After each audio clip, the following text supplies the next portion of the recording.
may not meet our timetable agenda today, so those times you have on there, this agenda has been varied 3 times. And the one we're going to use is the one we start with this morning. And being said that, we are going to start with the minutes of September 19th, 2012. I'd ask if there'd be a motion on those minutes. The motion to approve, is there a second? A second by Mr. Kovash. Any discussion, corrections, or addition to those minutes? If being none, all those in favor of the motion to approve signify by saying aye. Aye. Aye. Opposed?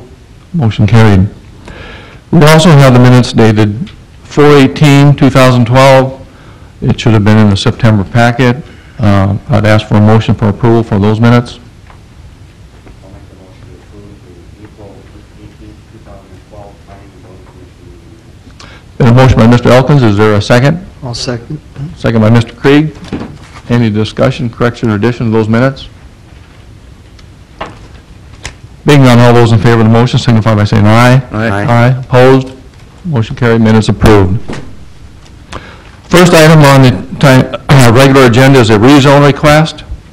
It's to consider a request for a rezone from R1 to R2 for lots 7 through 14 of Block 11, and from CC to LC for Lot 1, Block 4, the Cook Meadow Hills 4th Edition. At this time, I'd ask the party presenting, please come forward. Morning, Mr. Chairman, Commissioners. I'm Harvey Schneider with Tillman Engineering, and Mike Cook is also with me. The zone change that is being requested for the Cook Meadow Hills 4th is in 2 different areas.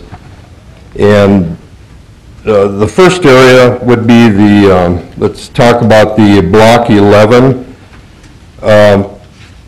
On that lot 7 through 14, we were asking from an R1 to an R2. And the reason for the request was a potential buyer for those lots was looking at, he bought some of the lots to the west that are zoned R2, and he just wanted to carry that through as he wanted to buy more lots going to the east.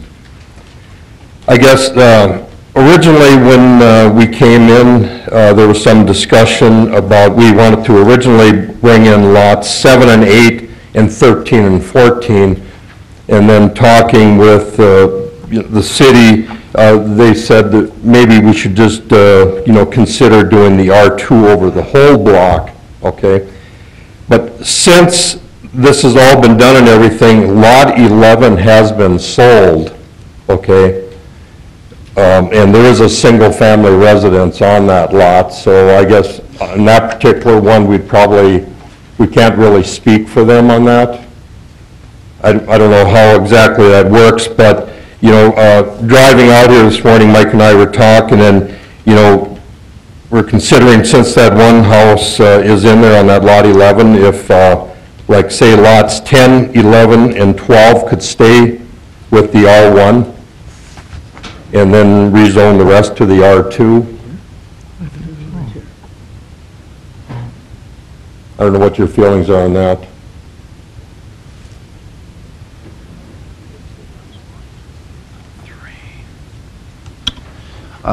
I could speak to that, Chairman, if you like. I have no problem necessarily with that. I would prefer the whole block to come in, but the block has already been segregated somewhat already. When you look at it, you would have the continuity of lots 15, 14, and 13 if you wanted to move forward with the R2, and then you would have a portion at the corner to be R1. It's kind of awkward, but I guess I could be okay with that. If that's up to you to decide ultimately. I would presume, Harvey, that's lot 7, 8, and 9 would also be as R2. Is that right? That is correct. So we would just have 3 lots with respect to R1. That is R1. correct. Okay. That is correct.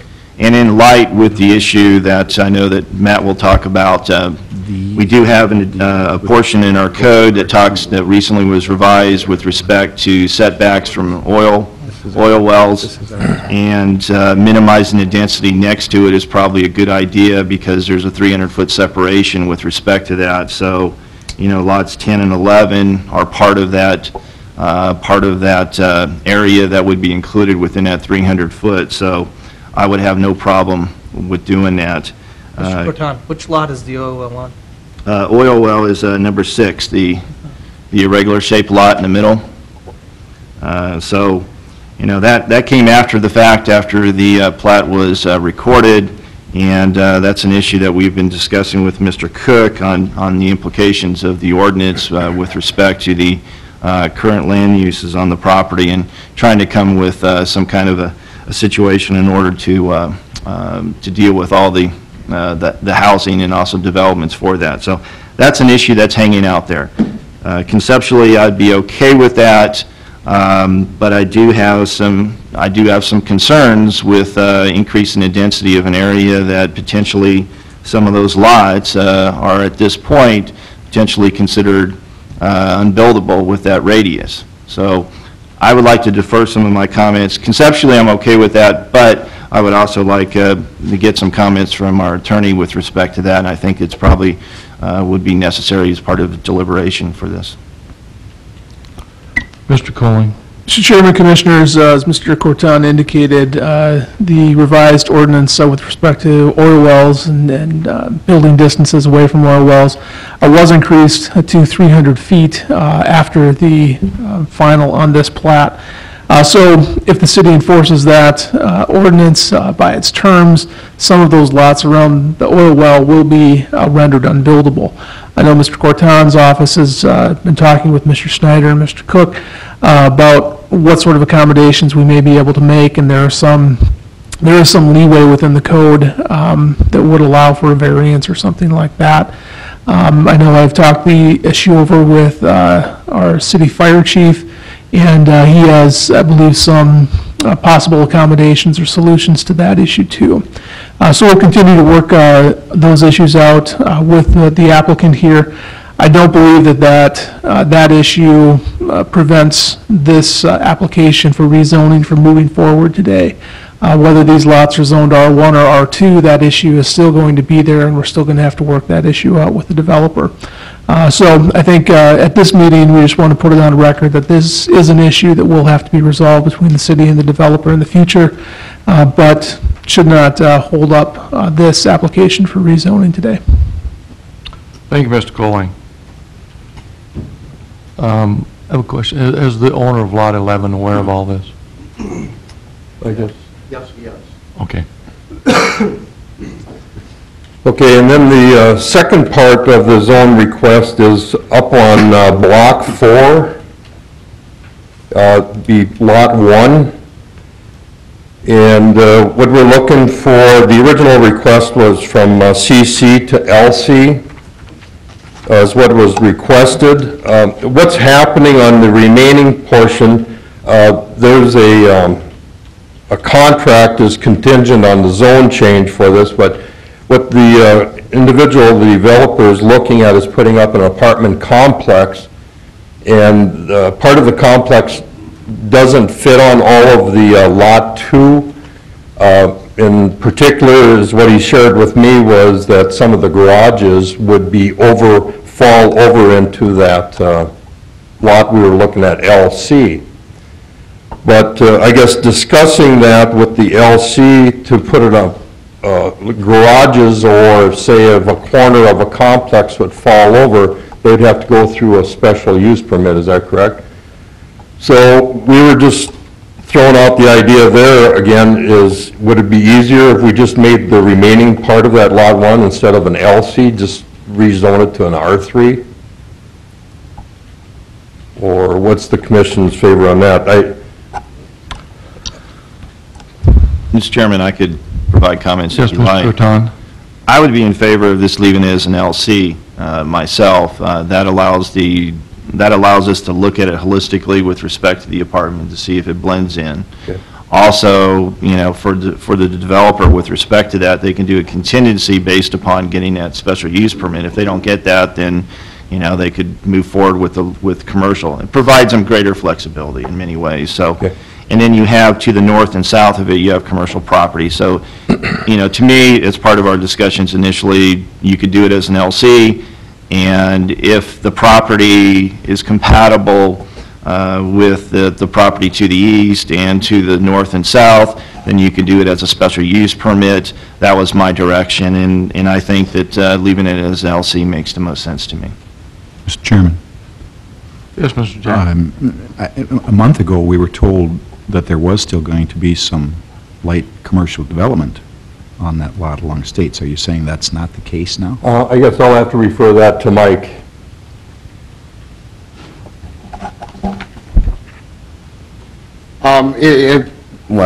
It is somewhat correct. Again, what they're looking at doing was putting a partial convenience facility for their complex bordering State Street. So again, part of the R3 they're going to do will fall into the Lot 1. So I guess we're just wondering, do we want to change, again, like Harvey said, to the R3 through the whole lot? And these guys haven't made an exact decision as to whether they're going to put and I guess I didn't get that involved with the full designs yet. I will only get those before they can build. So I'm just assuming they may not be heavily considering the convenience shop part of it onto State Street and just going to use probably the majority of it for an R3. That would be my inclination. Thank you, Mr. Cook.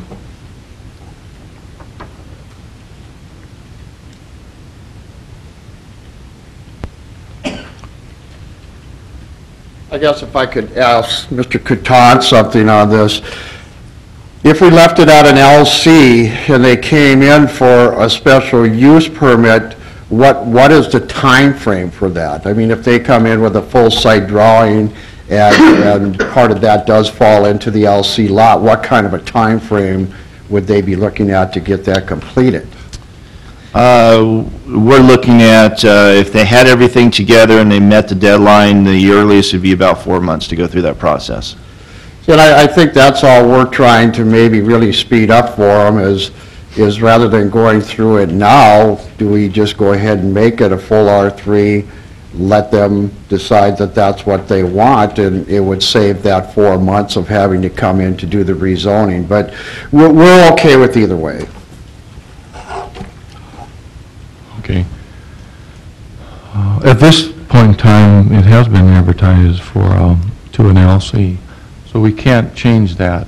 There has to be, the application has to show that. Well, that's your discretion. I mean, if you are minimizing the impacts, I've always felt that, if you're going from a higher intensity to a less intensity use, then, if you have a consensus within the commission, I think that it meets the intent of the notice and requirements because you're minimizing the impacts. Therefore, you don't have to come back and re-advertise that. You could ask Attorney Culling, but I think we've made that call in the past, and I'm comfortable with respect to that. If you're minimizing it, because that's part of the whole idea when you factor in a public hearing. You factor in impacts, you get the comments from the public, and there are times where you modify it at the meeting. And I think that was the idea of the whole thing, is that you should have the ability, some flexibility, if you are minimizing the impacts, to not have to go back through the whole cycle of re-advertising for that. The community benefits, if you want to use the term, because the impacts are minimized. Going from a commercial to an apartment complex, it's 6 or a half a dozen, depending on how big the apartment complex is compared to the commercial. LC is predominantly office spaces, medical offices, and the rest, which you would not have impacts associated outside of the buildings. Well, in an apartment complex, you may have, a big parking lot, so you may have noise associated with it because there's people congregating in the rest. but normally you're talking within the units themselves. So I think the impacts are essentially about the same. I would feel comfortable moving forward if you wanted to do that, to go to an R3 with respect to that property. Per the advice and discussions we had with Mr. Cook, I still feel that we should just leave it as an LC. As noted, I feel comfortable with the going from R2 to from R1 to R2 with the remaining portion, with that excluding lots, excluding the 3 lots. I just marked over the lot sizes, the lot numbers. So I feel comfortable with both of them as is. If you want to modify it, I think that would be fine, but I think that leaving it as is probably the most appropriate way to go. Thank you. Mr. Coley, you concur with that? I concur with that. Thank you.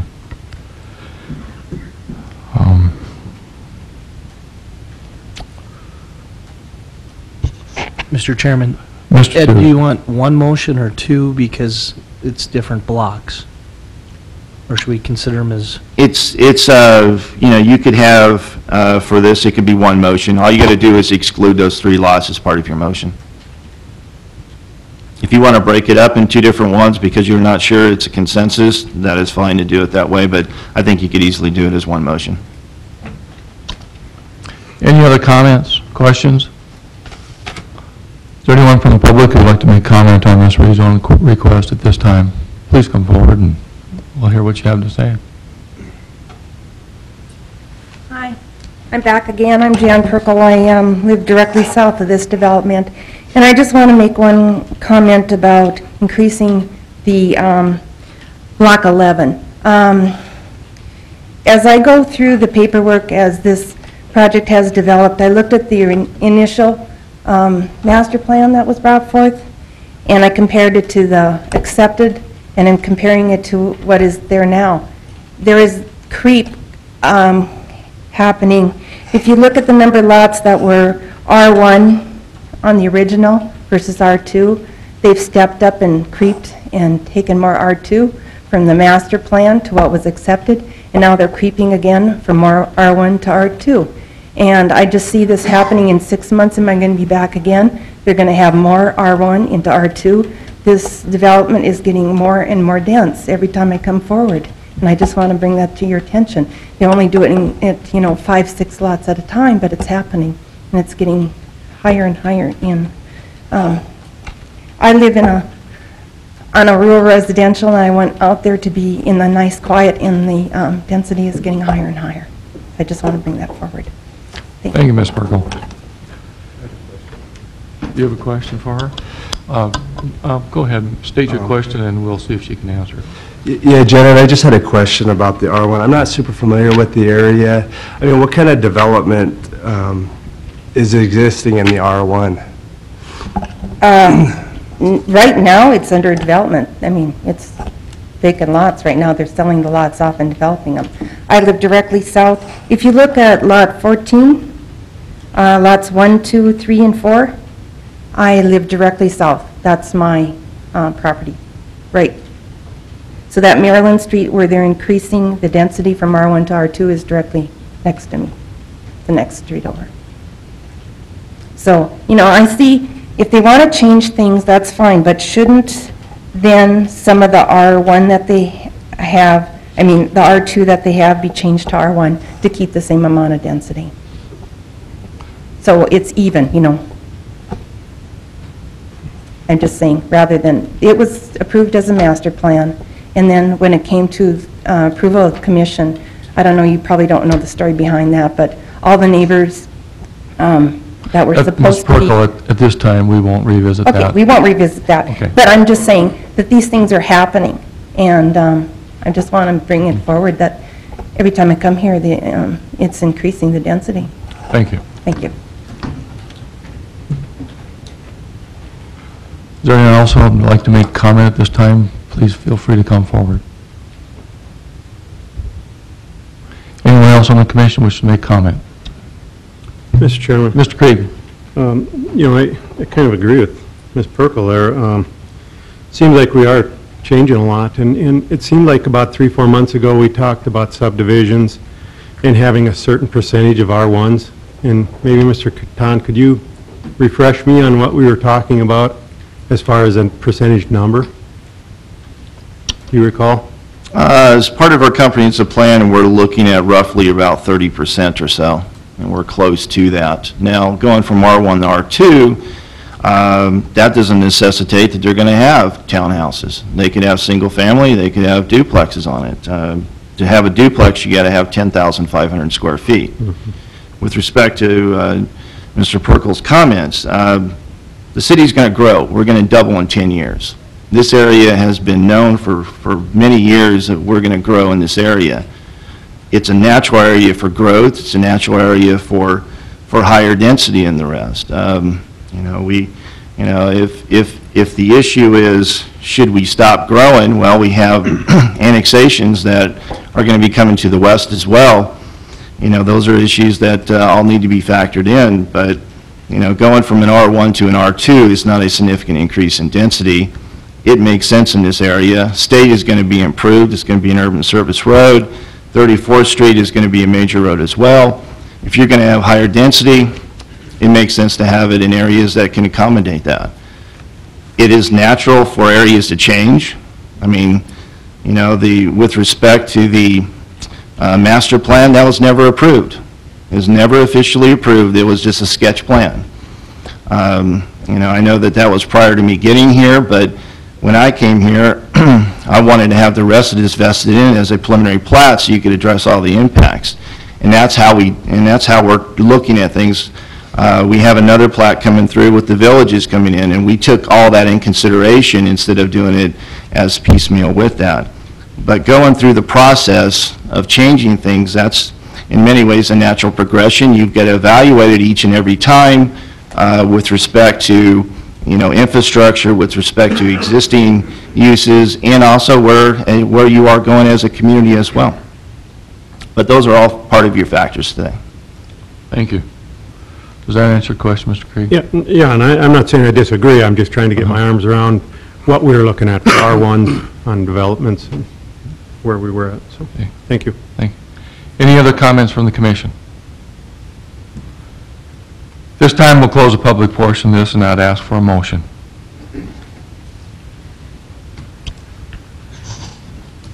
Mr. Chairman, I move the City of Dickinson Planning and Zoning Commission recommend approval of the rezone petition from R1 to R2 for lots 7, 8, 9, 13, 14, Block 11, and Lot 1, Block 4, from CC to LC, as depicted in the application materials, as meeting the requirements of the Dickinson Municipal Code and also being in the interest of the public health, safety, and welfare.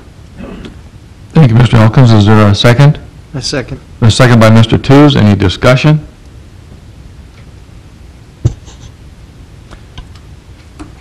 Being none, all those in favor of the motion signify by saying aye.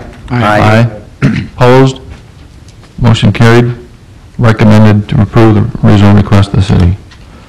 This time we're adding an agenda item. This will be strictly for informational purposes only, listed as item 1A, and we will not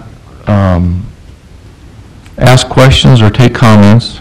We're going to get some information. After the information is given, if anyone has questions, I would like to see them in writing, and they can pass from Mr. Curtan to the developer. Mr. Cook or Mr. Schneider, whichever one you would like. Good morning again. And we were asked to come up here this morning to kind of give a leeway onto a future development that we're planning on bringing into the city of Dickinson, and we're all pretty excited about it.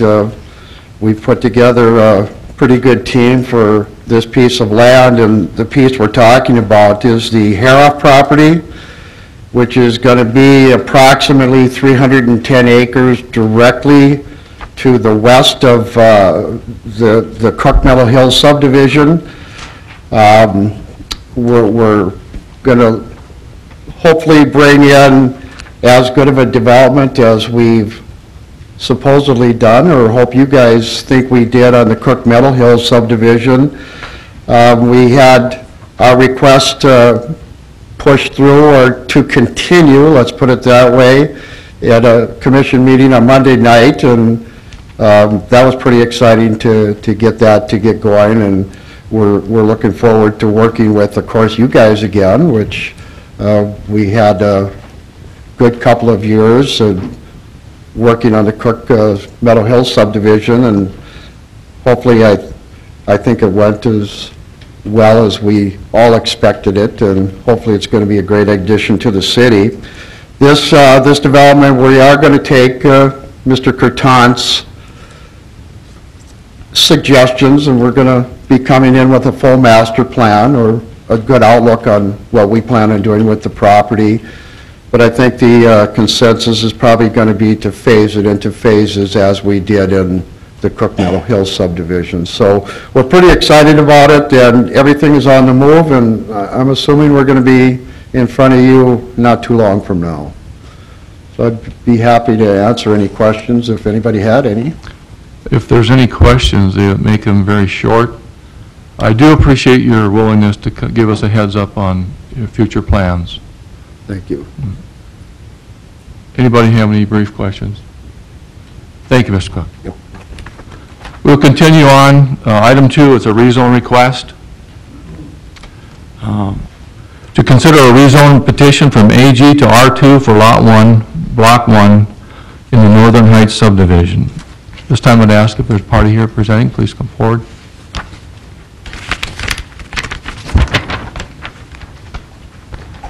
Good morning.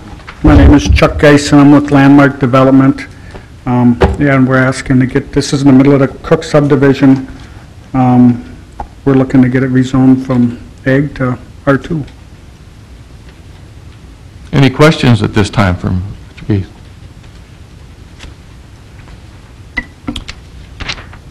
Mr. President? Yes, Mr. Colling. Just note for the commission's benefit, this property, I don't believe has been annexed to city limits at this point, so we would need to annex this in. As Mr. Cook had mentioned a moment before, the property to the west of this is pending for annexation, or will be coming forward for the city commission for annexation. So this property will most likely be included with that annexation to come into the city in the near future. Thank you, Mr. Colling.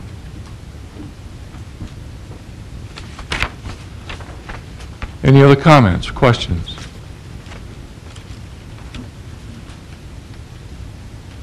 Thank you very much. Thank you. This time I'd ask if there's anyone who would like to make comment on this rezone request. Please feel free to come forward.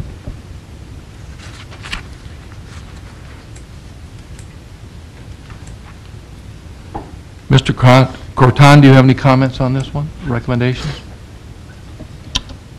This is a property that is kind of a remnant piece, and right off the state, actually just a little bit south of, if I recall right, from the LCP. So, this seems to be a natural progression for that. I know the applicant originally was thinking about keeping their house there, and then chose, due to development, to sell the property and move forward for R2. I believe they're going to be proposing townhouses similar to what Roars or the other developers have done here. In an R2, you're limited to no more than 4 on a lot, or if you do a townhouse design, you could go up to 10, depending on if you have enough square footage for that. So, based upon that, I think that this would make sense with respect to their request. Thank you, Mr. Corton. This time I'd ask if there's anyone else in the public who would like to make comment on this. Please feel free to come forward. Anyone else on the commission wish to make comment? Being none, close the public portion of this hearing and ask for a motion.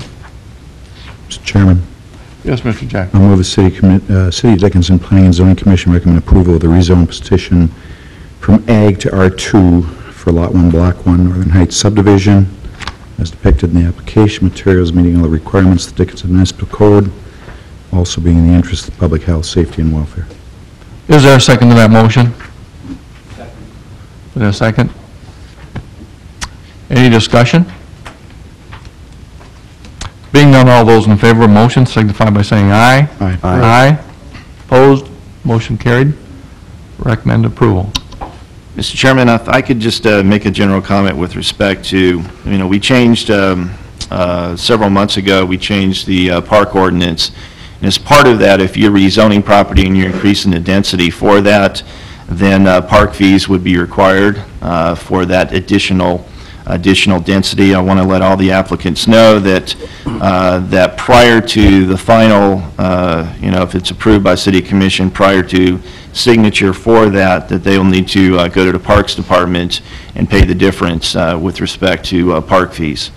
And that includes, and that's true for any rezone that we do from this point forward. I've noted that in my motions, but I just want the general public to know that if you're increasing the density, that increase in density would require park fees to be paid for with respect to our new ordinance. Thank you, Mr. Corton. I think they worked hard on that, and I think it's really food for thought to see everyone be aware that we need to be diligent about these park fees being tied in and being paid, that the city needs to be able to collect them.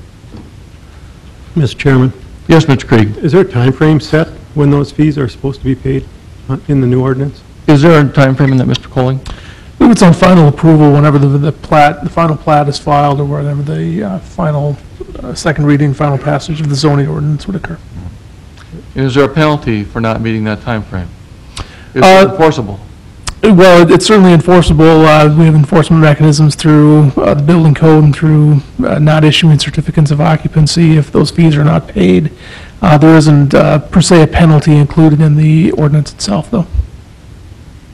Thank you.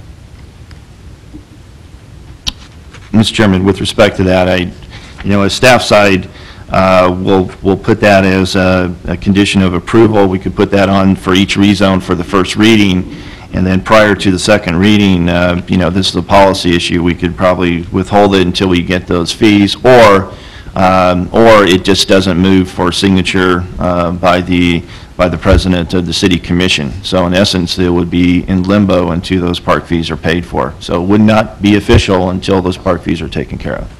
That's our process that we're working with the Parks District in order to make sure we don't have any gaps in the system.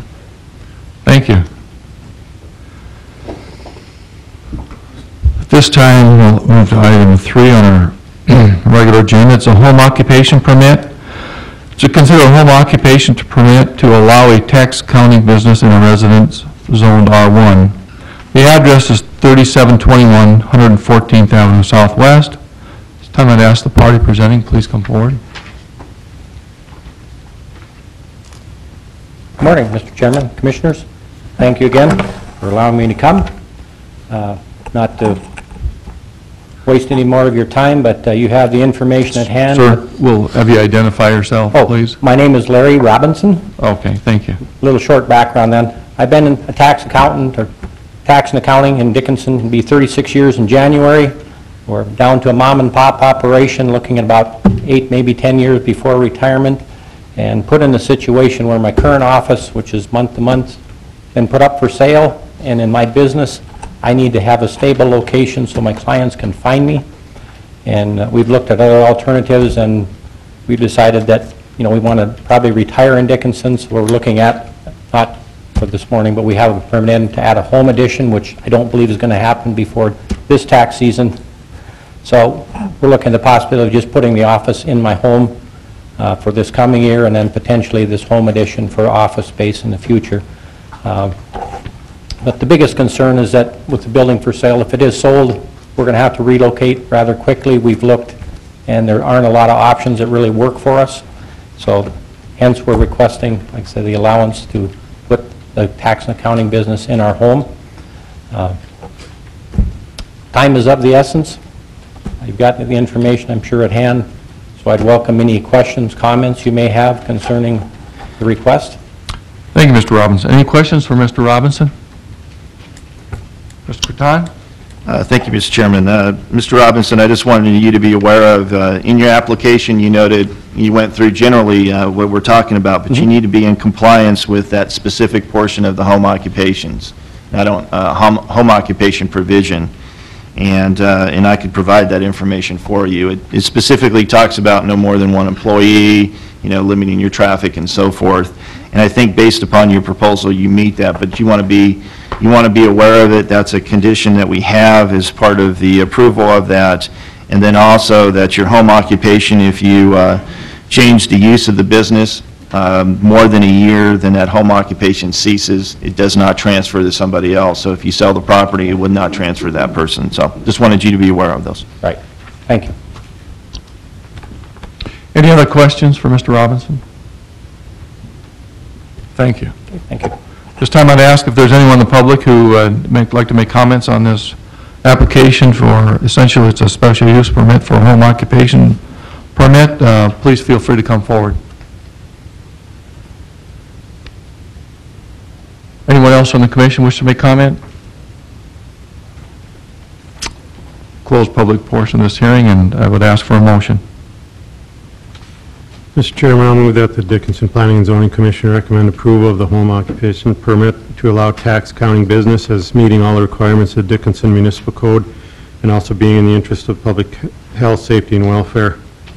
And the following two conditions: project must remain in compliance with section 39.06.008 at all times, and the approval of the home occupancy permit shall be terminated if the business use is changed or business ceases from operation for more than 1 year. Thank you, Mr. Krieg. Is there a second?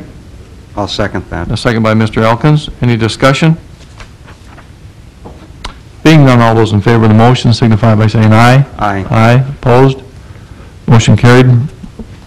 Recommend to approve. Thank you.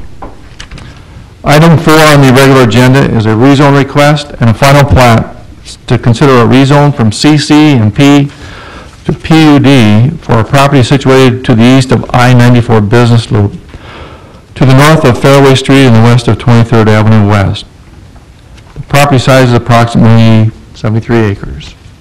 This time I'd ask the party presenting. Good morning, Mr. Chairman and Commissioners. My name is Reed Raymond. I'm the President and CEO of St. Joseph's Hospital and Health Center. And at this time, with your permission, I'd like to introduce and bring forward Lee Hantho, our project lead, so we can go over the information with you. Thank you, Mr. Raymond.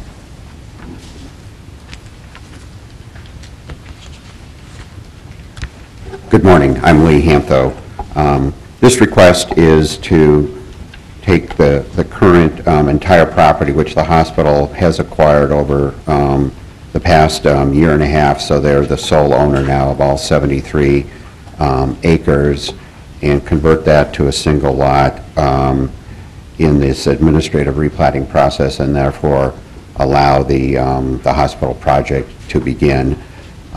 This will be, last month when we were here, we had the PUD application before the commission, and once that is formally approved, that would then be implemented, and then at that point there would be 3 lots on the property, but the current administrative request is to take it from the residential to the PUD and to allow that to get completed so that we can move forward with the building permit process on the hospital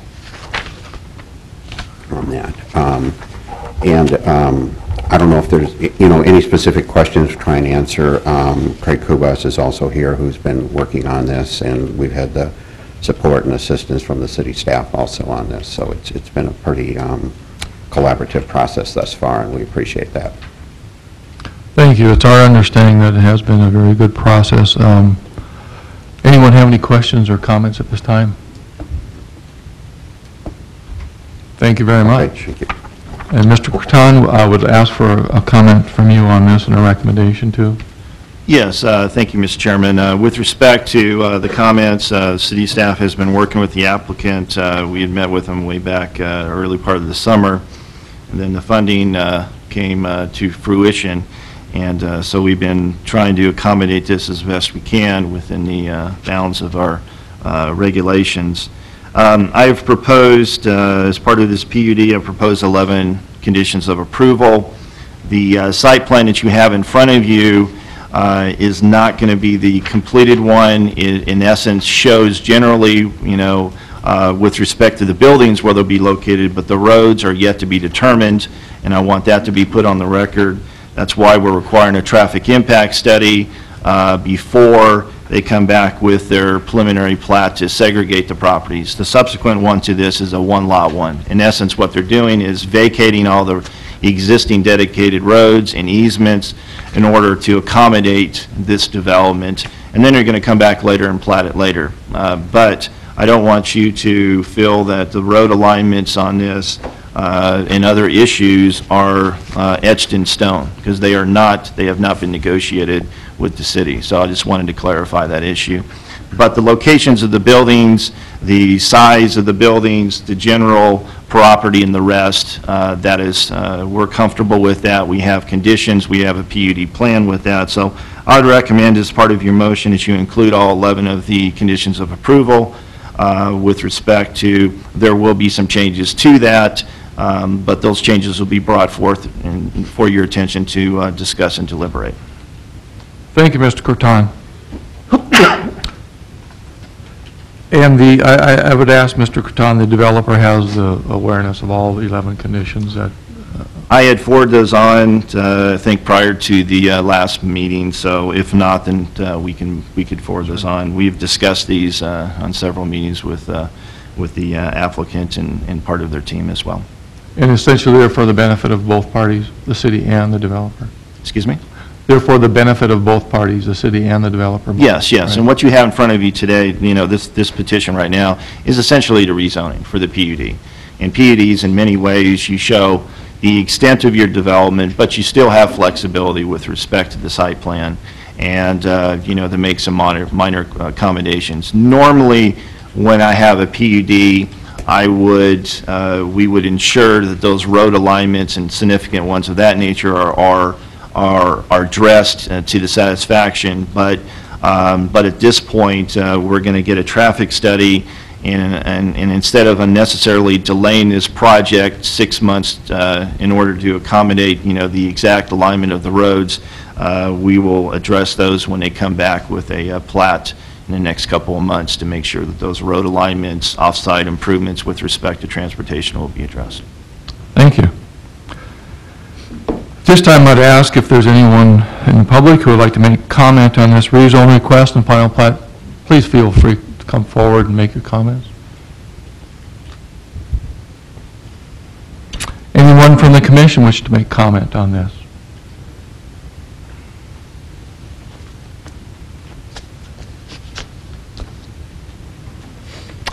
If being none, we'll close the public portion of this hearing, and I would ask for a motion.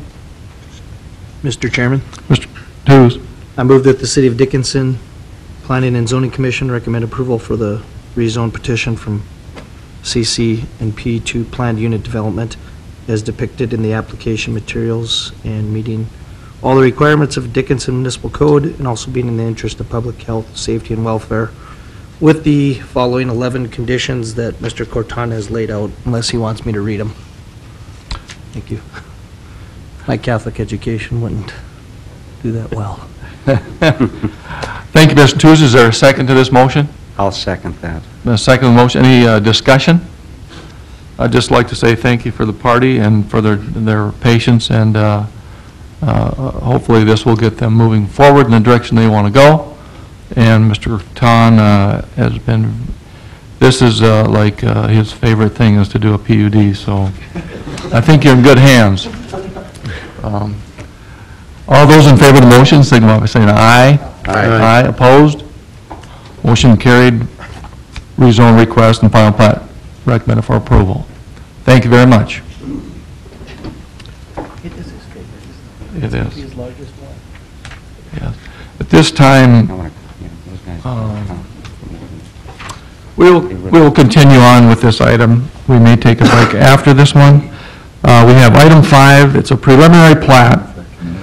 It's to consider a preliminary plat for the Rolling Hill subdivision, generally described in the southwest quarter of Section 9, Township 139 North, Range 96 West. This time I'd ask the party presenting, please feel free to come forward.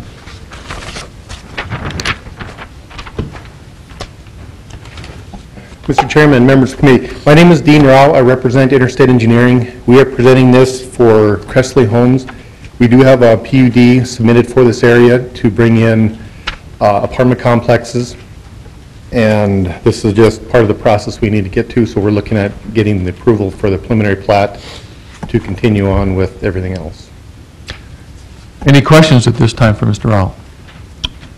Comments? Mr. Chairman? Yes, What's Mr. your Elkins. time frame for completion of this project? Any idea when When the start lot, date? we're looking at getting all the building plans completed for the parking areas and the infrastructure this winter, beginning construction in April or May of next year. I believe there's 21 buildings we're looking at building. I think they're looking at putting in at least 6 that first summer and then continue on with a phased construction. It'll probably take 2 years, maybe up to 3 to get all the buildings going, but we're looking at putting buildings in the ground next spring. Okay. Mr. Chairman? Mr. Corton. If I could just refresh some of the commissioners. I mean, this came through as a PUD a couple months ago, and we put that condition. You made a comment with respect to the, that's all, I'm not going to go there, but, no, I think overall the project itself is a good project. We do have a condition of approval prior to submittal of the preliminary plat with respect to the stormwater, so that needs to be submitted to us as soon as possible for us to review that, because we're not going to bring this forward until that issue is resolved. And then also, the same thing with respect to the PUD, that the park fees will need to be taken care of as well. So just wanted you to be aware of it. Yep, we will be working with the city engineering staff to get the stormwater plan approved through them to give to you.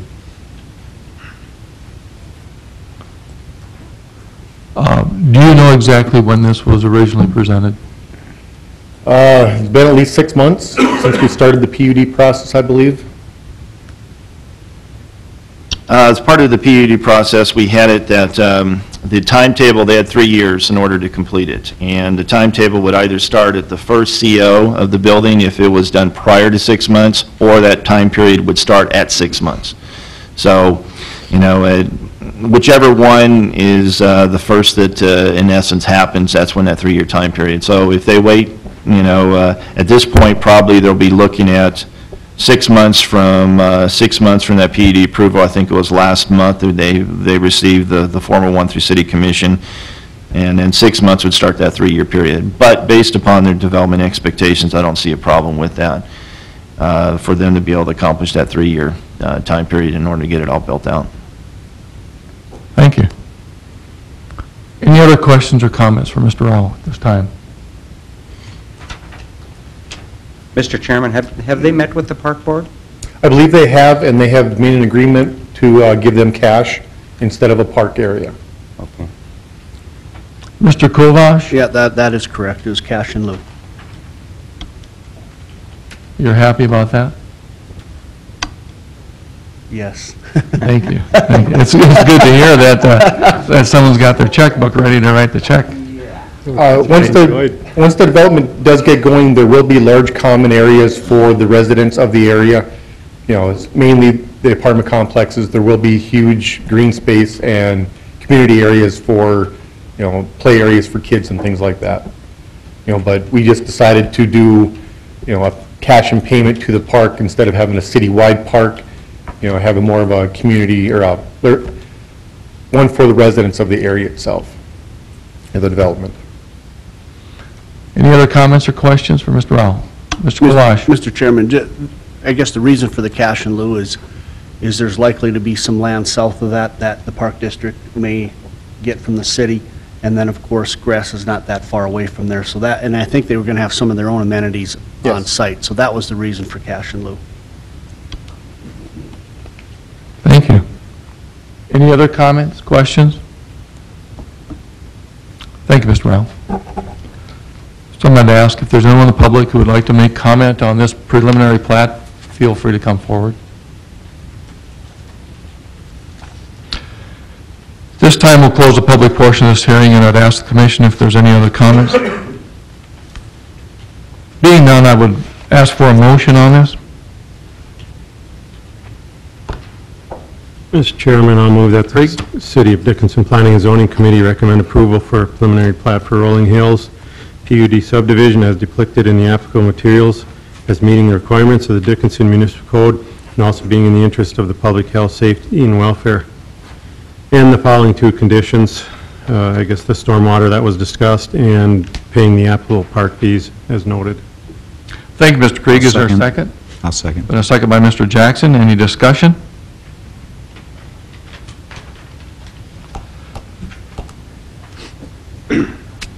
I feel something should be said, but I just don't know what to say. I know Mr. Cortana was very lenient with this group 6 months ago, and and I think his leniency has paid off. The only comment I'd make is I hope they leave that grade like that. It's just such a nice area. If they build into that grade, Yeah. it'll be awesome. Well, the only issue on staff's perspective is that, that's why, we are requiring stormwater more than we, have in the past, and we're requiring it up front, is their stormwater is showing it up on a higher grade, so we've got to make sure that that works. So that's, we have a question with respect to that. But yes, I like that they have developed their plans, that they are developing, on the bottom portion of that and leaving the top portion undeveloped with respect. But we do have some questions to make sure that stormwater works, and they may have to reconfigure, but we'll wait and see. We'll keep an open mind with that. But overall, I like the project. I think it's a good project. Thank you, Mr. Jackson. The only thing I'd add is, I think this is a perfect case for the use of a PUD. There are some other times we use PUDs that I kind of question it, but this is the perfect kind of project for a PUD, and I think that the time, discussion, and limitations that we put on it are exactly what we need to do in the future for R3 developments.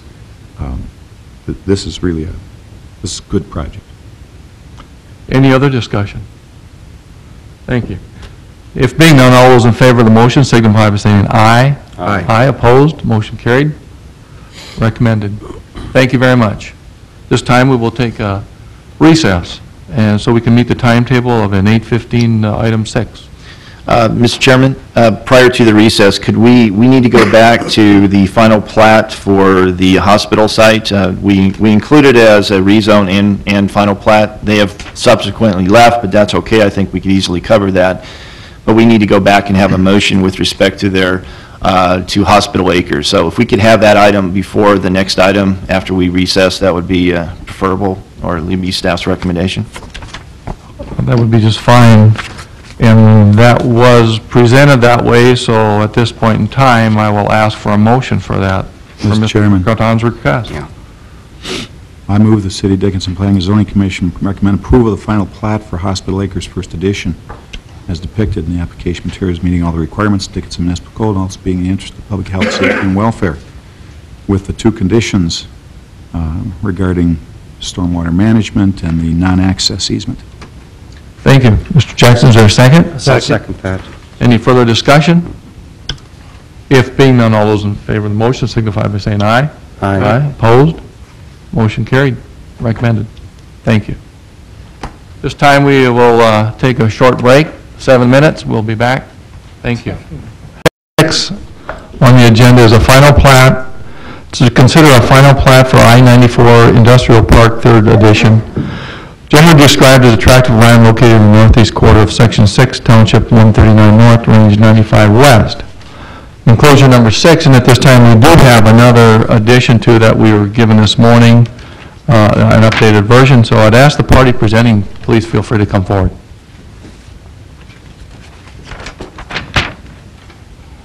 Thank you, Commissioners. Andrew Schrank with Highlands Engineering and Surveying, representing the owner of I-94 Industrial Park, 3rd Edition. We have gone through several changes on this plat since you've seen it last. We have included lots 38 and 39 of I-94 Industrial Park at the request of city staff to include the road right-of-way up to this property. Those would be kind of in the southwest corner. We also have added a hammerhead at the request of city staff and included an access easement for future right-of-way extending to the north if the property to the north ever does get developed. If you have any questions on this property, I'd be happy to address those questions at this time. This time we'll entertain questions. Anyone have questions for Mr. Shank at this time? Mr. Corton? Hi, Mr. Shank, I have several questions. Block 1, okay, that looks like a drainage easement next to the hammerhead, and I presume that there's is that a drainage easement? Okay, up in the northwestern quadrant. So that's the 2 drainage ponds or swales that you are proposing as part of your development? Correct, and we have submitted a stormwater report to the city as well for review, so, and that shows the size and structures on those ponds. Okay, and then your access easement, is your access easement only for lots 1 and 1 of the different blocks? You want to clarify that and put that on the plat so that others do not look at that as an access for anyone? You just want to make it so that lots 1 and lots 1 of blocks, actually let's make sure the blocks work, yeah, block 1 and block 2, that the only people that have access easements are those 2 people. Okay. Otherwise, you can have other people drive upon that if you leave it open. Sure. The 20-foot that you have per our recommendation, you need to also make a note before we go to City Commission that is a voluntary setback, and I could work with you on the language is that you're establishing that. Normally, you don't show setbacks on a final plat, except if it's something irregular like this. So I'll work with you with respect to languages. But you do show 20 all around the other lots. And if that is a setback, is that a front yard setback that you're depicting? Correct. Okay. That, for the remaining lots, remove that. We don't need to have that per the Century Code. Sure. The only one that I would keep would be the 20-foot on both those 2 lots in order to depict it, because that's a voluntary thing. It's an irregular one because we're in essence making sure that if that road ever came through and it was dedicated to the city, that those buildings do not encroach upon the established setback for that. Let's see. Other than that, I think what you've done, the corrections for that looks good, and I would recommend approval. Mr. Chair, Yes, Mr. Elkins. Andrew, have you met with the county road superintendent at all? I believe the owner has contacted him a couple times, but I'm not sure what their most recent conversations have been. I do know that we're going to want this paved. Correct. You understand that? Correct. We have talked with the city about the pavement section as well. They have approved a preliminary section that we had sent them that will... And it would, I think that you do need to meet with, or somebody needs to meet with Al Heiser from the county. The concern that I have is that the snow removal within this subdivision has been left up to the county, and we've been taking care of it. And the streets that are presently there are difficult to clear, just because of the material that's been used within there. I mean, it's scoria road, and that's tough to move snow on, but I'm going to have Al Heiser, Mr. Chairman, I'd like to have Al Heiser come up after this once we... That would be fine. That would be great. Any other comments or questions for Mr. Shank at this time? Mr. Chairman. Mr. Jackson. I'm struggling with this access easement on the north end there. I understand what we're trying to do, and I'd like Mr. Cohen to weigh in here. I think we all recognize that that's not a street that's going to be built right now, that we're trying to accomplish a future connection so that it's not a dead end. And when that future connection may occur, we don't know, of course. But if it's not dedicated now, I'm not sure how you're going to get the dedication in the future. Somebody's going to own that. Those 2 lot owners are going to own that strip of land, and X number of years from now, when that street hopefully is built, you're going to have to ask those 2 owners to dedicate that ground. I know there's probably concern about maintenance or something, but it just seems to me that if we really intend it to be a street in the future, that it should be dedicated now. Mr. President, Commissioners, Mr. Jackson. Mr. Bowling. I essentially agree with Mr. Jackson's comments. If this easement, if it is a public access easement, if it's dedicated to the public, then at some future date when that street wants to come through, or when the city wants that street to come through, we can make use of that easement and have that paved and have it go through. If, on the other hand, the easement is for the benefit of the two adjoining property owners for Lot 1, Block 1, and Lot 1, Block 2, then, as Mr. Jackson says, the only person or the only group that has the right of access upon that land would be those adjoining property owners. And then if the street wanted to come through, we would be in the position of having to request that to be dedicated as right-of-way or given as easement to the city, or alternatively, I guess, condemn that property and take it by eminent domain and put the street through. So I think if the intent here is to preserve this as a possible future street going to the north, then it ought to be labeled either as public access easement or just as right-of-way. Mr. Colling, I have a question on that. This property is somewhere on the edge of the ETZ, so we do need a concerted effort with the county and the city on that. Well, that's correct. If it's an easement that's dedicated to the public, or a right-of-way that's dedicated to the public, then it's the governing entity that would take ownership of that. In this situation, that would be the county. Now, just having the right-of-way or the easement depicted on the plat doesn't mean that anybody has to construct the road or that the county would have to construct that road. That can remain unimproved property, but it would still remain as a dedication or an easement for either the county or the city eventually to come in and improve that road to provide for access to the north. Thank you, Mr. Colling. And Mr. Chairman, from a Jackson. practical standpoint, I think we probably all recognize that until that street is built, people are probably going to park trucks on there or whatever that they might do. You know, the adjacent use will spill over onto that street. I think we all understand that will probably happen until that street gets built, I would think. Any other comments or questions at this time? Mr. Chairman. Mr. Elkins. Gene's right. You know, at this time, that street may or may never be built because of that water depot. But the fact is, I think that we need to protect ourselves in the event that we can have that street run all the way through. That's the county's objective here, is trying to protect the county in this situation. Right now, a bulkhead is nothing that we prefer. We prefer a through street, and it should be dedicated to the public for public use. Thank you, Mr. Elkins. Can they do that? I'm asking Matt. Yes, Mr. Colling. The question is whether or not they can do that. Yeah, whether or not we can do that. Whether here we can make that suggestion.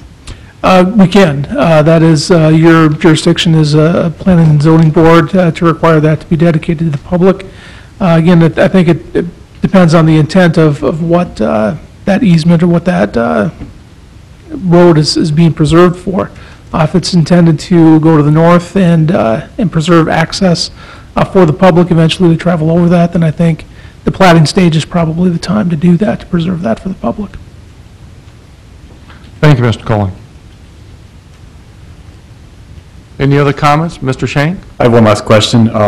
If that is dedicated right-of-way, what will the timing be on the construction of that road? And will that be the owner's responsibility to construct that road, or would that be up to the county to pay for the construction of that road?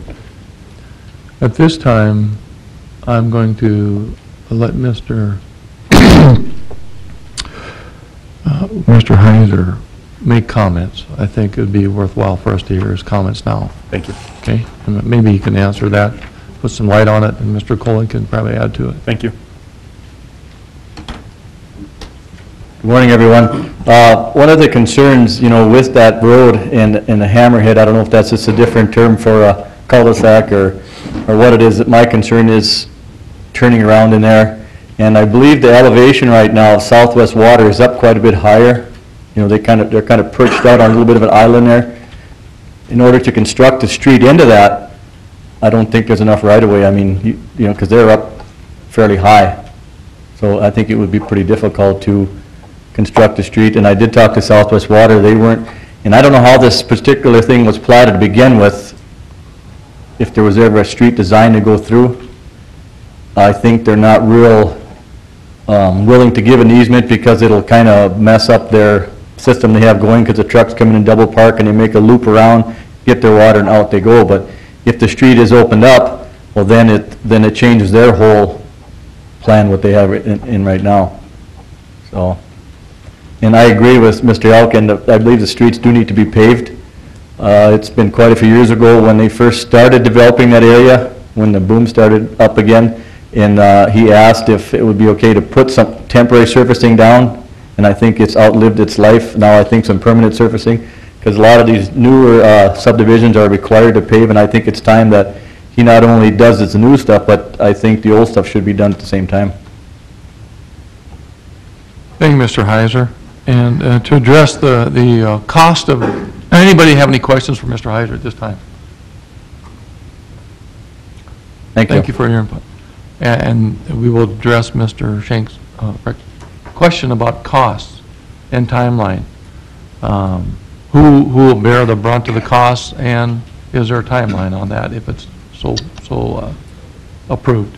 Mr. Chairman, I could add to that. As city staff, and I'm sure Al would recognize that well, I see no need of having that road paved. It goes nowhere. You already have 2 lots that already have access issues. If we pave it, then there's going to be assumption that we're going to have to maintain it. So no, it should just be, if you're going to go with the dedicated right-of-way, it's a dedicated right-of-way to nowhere. Problem with that is the maintenance issue. If there's derelict vehicles, whatever, it's a county responsibility. Mowing of that is a county responsibility. That's why we determined to have it as an easement. From staff's perspective, if that road ever went through, this is an easement. You can't build upon that. It's only a small portion of their property. Yes, there is a potential that the owners would say no to that, but most likely your owners would say, that's fine. I'm getting rid of this particular property. I benefit by having a road next to me. I don't normally see that as a major holdup. Do I ever really see the road going to the north? I really don't, due to topography issues.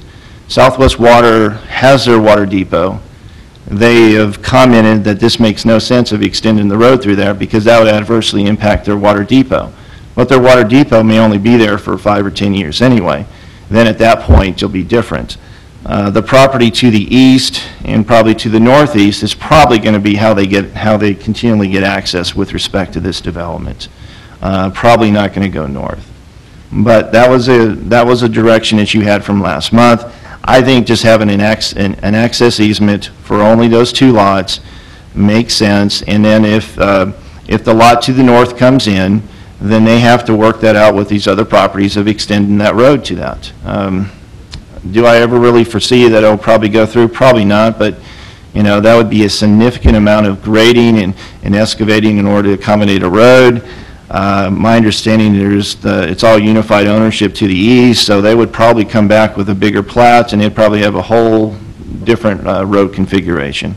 But based upon that, I would not recommend that road would ever be paved until such a time it's dedicated and it would need to go through, because then there's the maintenance of that road and the rest. You would just have it as a dedicated right-of-way that would not be improved. But there's always problems with that of ownership and the rest. I've dealt with that in other communities that I've had. Of course, one thing can be done if you develop it to the east, and we could always come back and vacate that easement. The owners can come back to resolve that issue as well. So there's different ways to address that issue. Mr. Chairman. Mr. Jackson. 2 different issues here. The paving issue, it's my understanding, and I need to be corrected if I'm wrong, but I think that the county has an understanding with this developer that the streets to the west are to be paved. Mm-hmm. Yes, we do. So, if that's the case, then it makes sense to pave this street too. And if that is in fact the understanding that the county has with that developer, I'm not sure this plat should be recorded until a developer,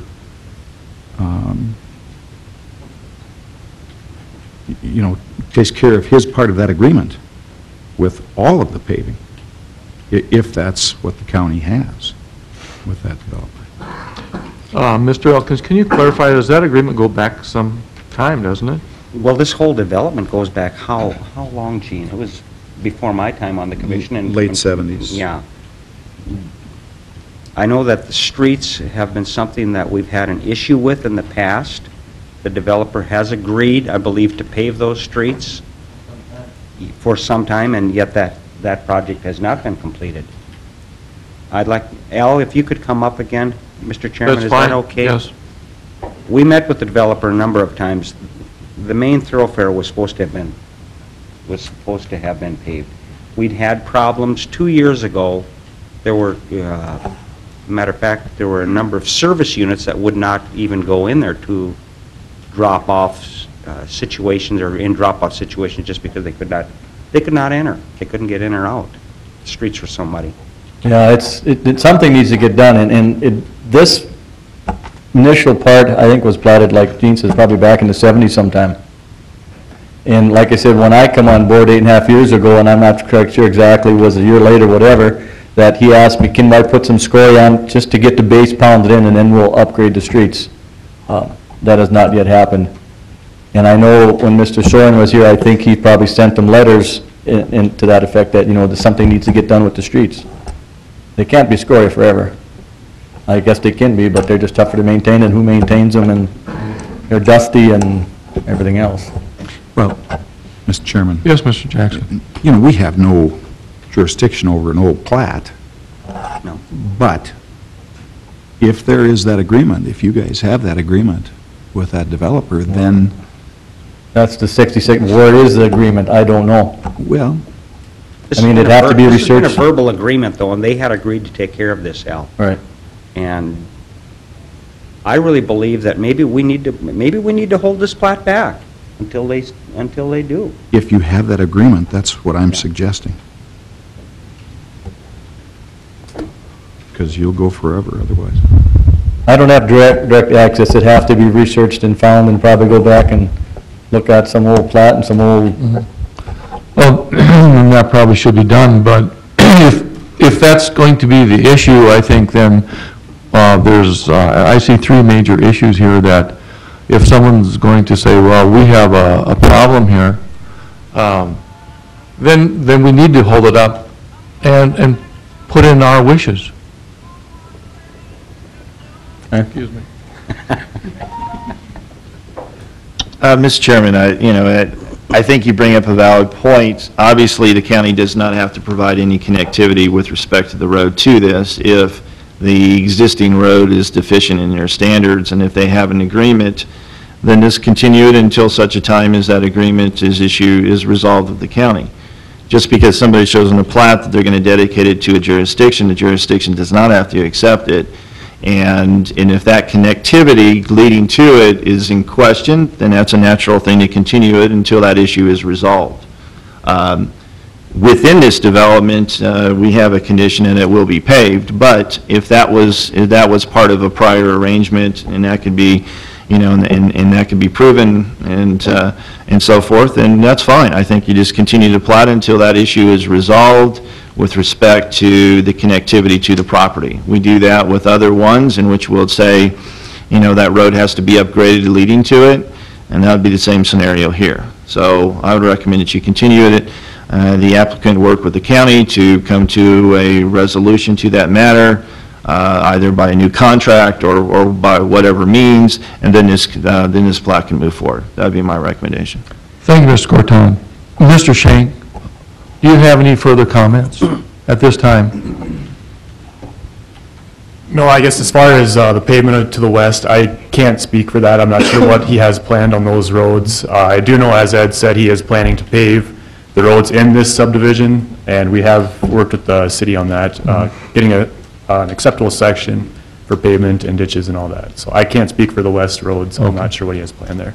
I think from what you've heard and what I've heard here is that there's got to be a consensus amongst the county, the city, and the developer on those three major issues before this looks like it can move forward.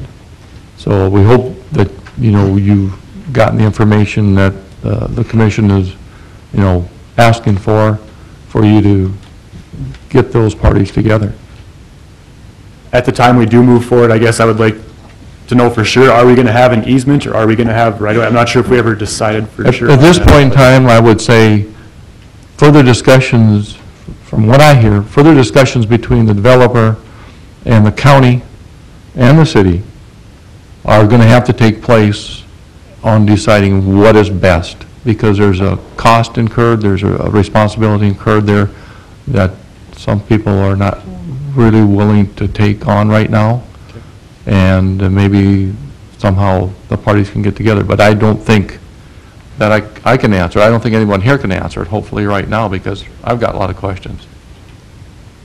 And the existing subdivision that was there, you know, before he started developing more land, everything was either paved or hard surfaced. And from where it left off from in the 70s, when they stopped developing, from that point on is all scoria. So it's not like the old development wasn't hard surfaced or paved. It was, and now the new stuff has not, and it's just all scoria, so.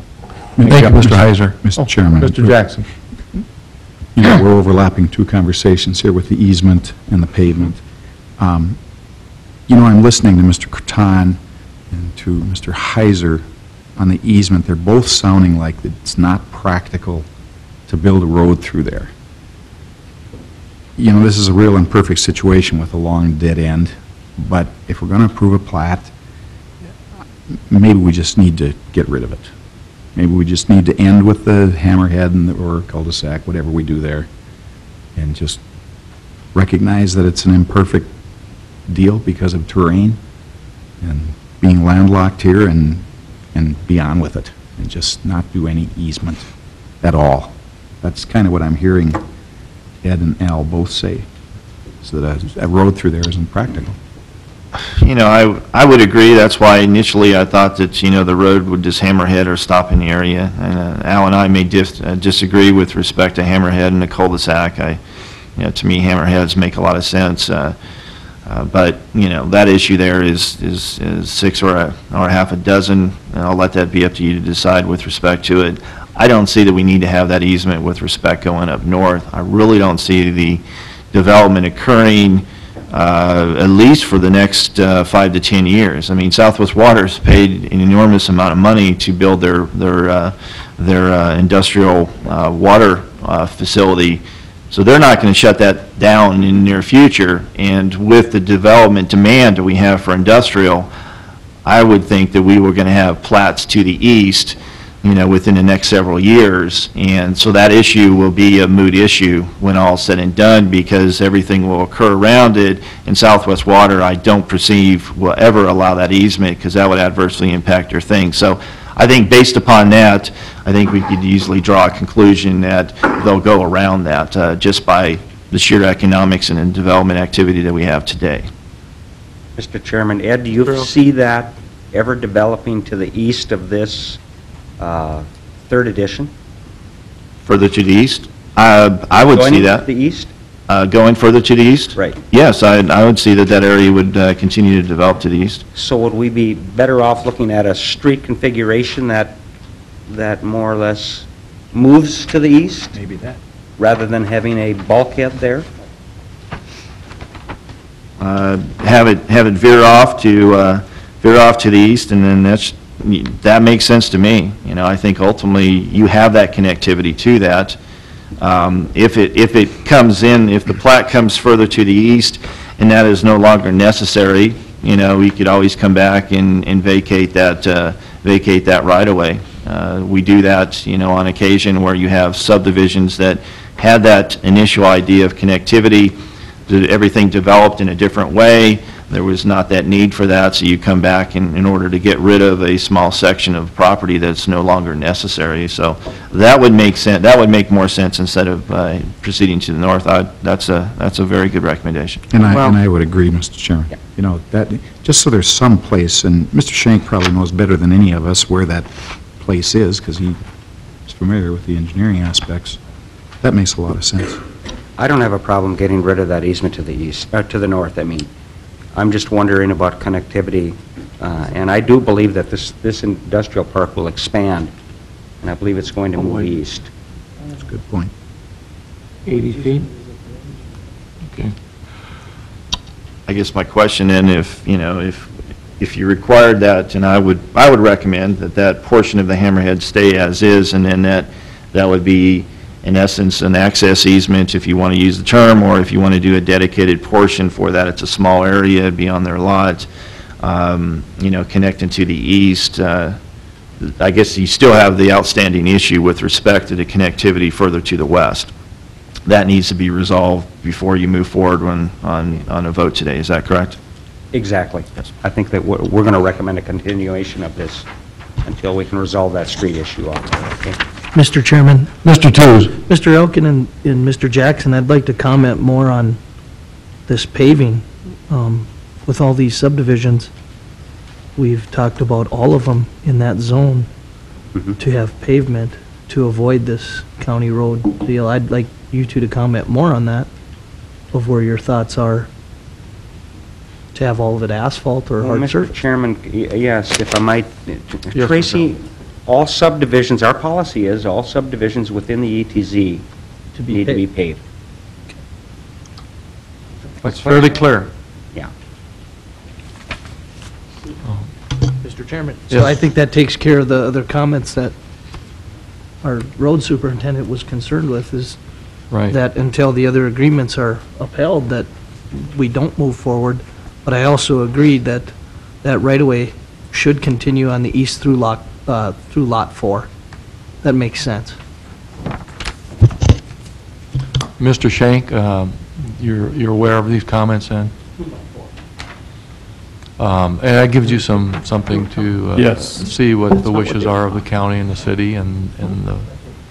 I guess my one more question here, would you like to see that right-of-way continued through Lot 1, extend the hammerhead, or down through Lot 4, as Tracy had just said? I guess my original thought would be to continue that hammerhead to the east, to provide that access point. Does that make sense from a terrain standpoint? It does. That's actually kind of a natural high point right now. That's kind of where the drainage splits and goes each. I think that would make perfect sense to have a roadway there. That makes sense then, yeah. Okay. Thank you, Mr. Shank. Yes. Any other comments or questions at this time? This time I'd ask if there's anyone from the public who would like to make comment on this final plat, please feel free to come forward. If being none, we'll close the public portion of this hearing, and I would ask Commission, any other comments? Mr. Tooze? I do. Mr. Elkin, you'd rather see that continued on from the hammerhead or through Lot 4? That's where I was misunderstanding. From the hammerhead. Okay, heading east. that's fine. Either way. Okay. Either way would work. But I think that once we're up here, a natural progression will be to take that cul-de-sac, I don't care what you want to call it, or bulkhead out and move it east. Sure. That's what I'd like to see. And you'll look at that? Yes, Lot 4, there is quite an extensive grade coming back up to I-94. It does slope up quite steep there, so it may be a little more difficult to provide a roadway through there. So just from engineering standpoint, Lot 1 probably does work better. Thank you. Any other comments? Mr. Chairman, I'll move that we continue this item. All right, there's a motion to continue. Is there a second? I'll second Mr. Jackson's motion. Second. Any further discussion? And it is understood that we would hope the parties that will help you, the county and the city, and Mr. Croton, to facilitate this. Thank you. All those in favor of the motion signify by saying aye. Aye. Aye. Opposed? Motion carried. Thank you. This time we're going to consider a time of a meeting for next month. Mr. Croton, would you like to address that? Yes, thank you, Mr. Chairman. We had scheduled November 21st, if I recall right, for a meeting. You know, after we had put through the schedule, we looked at it, and it dawned on us that that would be the day before Thanksgiving. You know, I'm not going out of town, but I imagine some of the members may be, and also some of the potential applicants as well. So I would like to have the commission consider a change in date to have it 1 week preceding to that. If you want to have it on the 14th, I've checked the availability of the room. It works out. And we could notify the applicants that we'll have it 1 week prior to the meeting. and hopefully that'll be able to accommodate everybody's schedules with respect to that. But I think that probably makes more sense for the public and then also for the, commission members and potentially the applicants as well. I know it's going to be short notice with respect to the applicants, so we'll give them the opportunity if they want to, they can continue it on, if they can't meet that date, but that's your call. If you want to continue with the date on the 21st, day before Thanksgiving, or if you want to have it 1 week preceding. Is there a consensus or anybody object to the 14th? Mr. Chairman, I do have a prior commitment. You have a prior commitment? Yes, I do. Anyone else at this time? We have a majority. Is there a problem, Mr. Elkins, if we do that? Are you not at adverse? All. Not at all. I'm not adverse. And if you have any comments prior to that, we will take them in writing. And, you bet. And make sure they're known. Okay? So I think that'll work. We'll do that. It'll be scheduled for the 14th. We will notify the applicants then of that change in date and go from there. Just to let you know, our agenda for the November, I think we only have 4 or 5 items on there, so it's actually pretty light with respect to that. Thank you. Okay, at this time, we'll move on. Final plat, item 7 is to consider a final plat for the Clear Creek subdivision, generally described as a portion of the southeast half of the southeast quarter of Section 29, Township 140 North, Range 96 West. At this time, I'd ask the party presenting, please feel free to come forward. And would note that I hope everyone got the latest edition that was sent to us today.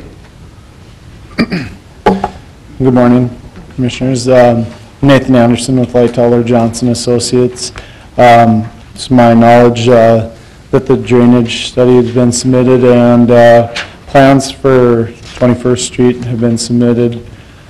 And we went through some of the preliminary engineering for the utilities going through this piece, and just wanted to, I'm sure that you guys have probably already seen that, but that's, if you have any questions, I'm here to answer what I can. Mr. Chairman. Yes, Mr. Alpha. You mentioned plans for 21st Street. What are your plans for 21st Street? The utility plans and then the development of 21st Street, I believe. So you plan on upgrading that, upgrading 21st Street, right? That's what you're planning? Yeah, I believe that's correct. Unless I'm mistaken on that, but I think that's correct. Maybe Ed, Mr. Crook, am I wrong on that? Do you have any comments on that? Sorry, I was writing down some other information. Okay, I missed that. the upgrading of 21st Street on the Clear Creek addition. Clear Creek addition for that, I mean, they get to provide a dedication for that. It was my understanding, and I may have to defer that, I don't know if we introduced formally Nathan Peck, our Assistant City Engineer. He's going to be filling in during the interim basis that we have. I don't think I have an answer for you with respect to that. The idea that we have notified, prior to going through this development and other ones in that area, we had let all the applicants know that they would need to upgrade 21st Street as part of that development. So I would say that that would still be the case with respect to this. I know that we've had some discussions with S&B subdivision on that, but it would be my understanding that that is a road along their subdivision. It would have to be upgraded with respect to an urban road standard in order to meet that. So I would go with that assumption at this point and until you get something to the contrary. Okay. Thank you, Mr. Croton. Any other comments or questions for Mr. Anderson?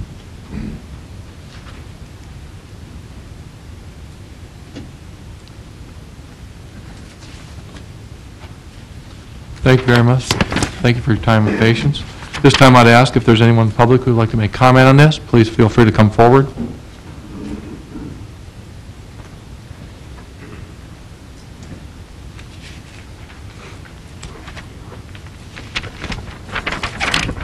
Good morning again. Only comment I really have is when he comes out onto 21st Street, I believe the street now is partially built coming out to the north. Only concern I have is a little bit to the west, you kind of come over a hill. There's a little bit of a hill where you come out, and that's where they're going to be coming out, so that unless 21st Street is maybe graded a little bit to the west to maybe take some of that hill off or better sight visibility, that's the only concern I have, is that it's kind of below a hill. Where, you know, when they come out onto 21st Street going straight north of the new street, off to the west, is there somewhat of a hill there, and it could be a site issue at some point in time. Whether a guy can accommodate upgrading the street a little further to the west and maybe cut that hill down some, you know, that could be a possibility, but that's a concern I have, is a little bit of site visibility when they're accessing 21st. And that's a responsibility that the county would take on as far as safety issue? Mr. Chairman, no. Yes. Mr. Chairman. Mr. Jackson. You know, this is a big conversation. Al is right, it's a definite site problem. It's a very definite problem coming from the west. As we're annexing, you know, we've got a lot of streets that the county has been maintaining for years, and now we're in a transition where the city will be taking over some or all of those streets. And frankly, you know, we haven't addressed that well enough. We have not. We need to better as a city. 21st is going to be improved somehow and someday, and at that time I expect we'd take care of the site distance problem. There's certainly no definite plan right now to do it, but it's something that really needs addressing. And I expect we'll be approving this plat with that issue up in the air a bit. It needs to be talked about more between city and county. Right. And at this point in time, I mean, it's a simple question, but what is the speed limit? What are the things that would be done by safety people to take care of an issue like this? You know, and it's not, I don't think it's very far to the west. Gene, I'm not, was it maybe 1,000 feet? I think if some of that hill could be cut back at the same time, there's a driveway off to the north into Philippines. I don't think that would affect that too much, but, you know, it can be resolved, but who's going to do it? Sure. I mean, we don't have it in our plans to regrade roads right at the, you know, time, and my number one concern is safety, and I think it could be a possible safety issue, so. How it gets addressed, I think, it can be taken care of, but just who's going to take care of it? Thank you. Thank you. Mr. Chairman, I could address some of that. I mean, they're going to come in with their development expectation. It's going to be R3, it's going to be apartments. When you look at the contours, a significant portion of that will be graded. To what extent, I don't know until we get official plans submitted our way. But yes, we'll look at the site issues with respect to that. I know they will need to have 2 access points because of the number of units that are coming in with for fire. If you have over 100 units, you're going to need to have 2 access points. So 2 access points will be here. What we can do is require 1 access point to be the farthest to the east, and then the other one somewhere in the center of the road. But I would imagine they are going to significantly grade into that hillside, and then they'll probably put up retaining walls with that. They may even work with the property owner to the west in order to limit some of that and grade that as well, and that's something that we could, you know, try to recommend that they do that. But it's up to them to propose that, and we'll look at that with respect to those issues. Thank you. I think this is, I mean, it's a site problem. I've been out there many times, no different than the one that's on States north of 15th. It doesn't seem like much of a hill, but it is. Unless there's a traffic control, it can be a real problem, a real safety issue. Any other comments at this time?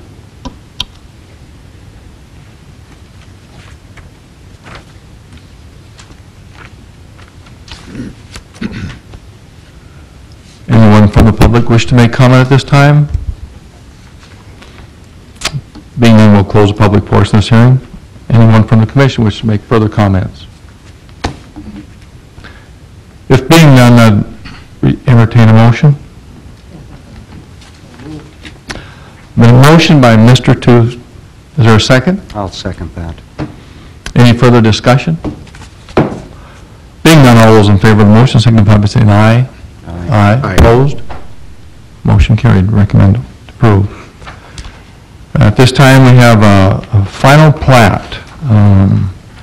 Item 8, the final plat to consider a final plat for the property described as a replat of Lot 1 less the south 110 feet and lots 2 through 6 of the replat of blocks 2 and 6 through 12 of Country Oaks Estates, Second Edition, Section 28, Township 140 North, Range 96 West. This time I'd ask the party presenting, please come forward.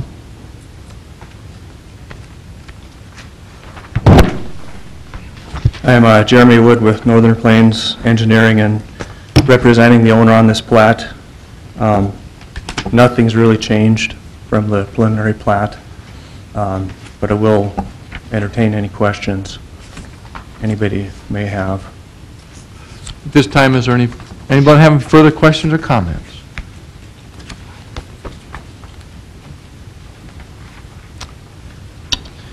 Mr. Chairman? Yes, Mr. Corton. I know I met with the applicant, and they were going to change the name. Unfortunately, I have the older version with that, and I don't know if the newer maps were included. They were. Okay, good. So we have that on there. I just wanted to make sure that you had that information. I'm familiar with that because we had already discussed, changing the name to make it a unique name. So I just wanted to make sure that you had the updated information in your packet material. So good. Any other comments? Thank you very much. Anyone in the public wish to make comment on this final plat? Please feel free to come forward. Any further comments from the commission? This time. Well, Mr. Tooze has a question about name change. Why? Well, when you read through the legal description, the top portion of that, factor in how would you, I mean, technically that works, but when you really look at it, you need to have a unique name to it for title companies, for anybody to do it. Otherwise, that is your name of your plat. How would you organize it, index it? It's just easier if you have a unique name to that for everybody to file it. More than anything, it's just for simplicity purposes. Thank you.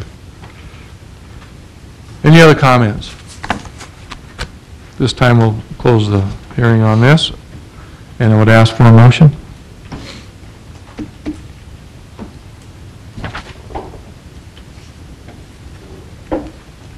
Mr. Chairman, I move the City of Dickinson Planning and Zoning Commission recommend approval of the final plat. Let's get that proper name in there, huh?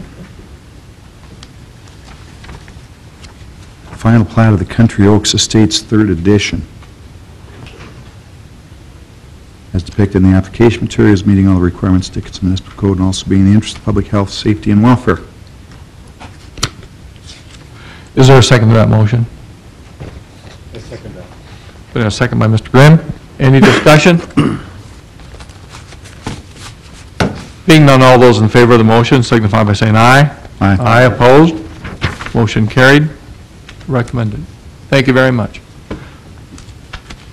Item 9 on the agenda today is a final plat. To consider a final plat for Lyons 3rd subdivision, generally described as part of the northeast quarter of Section 27, Township 140 North, Range 96 West. This time I'd ask the party presenting. Please come forward. Mr. Chairman, I'll remove myself from this item. Mr. Tooze has an interest. He will remove himself from discussion at this point in time.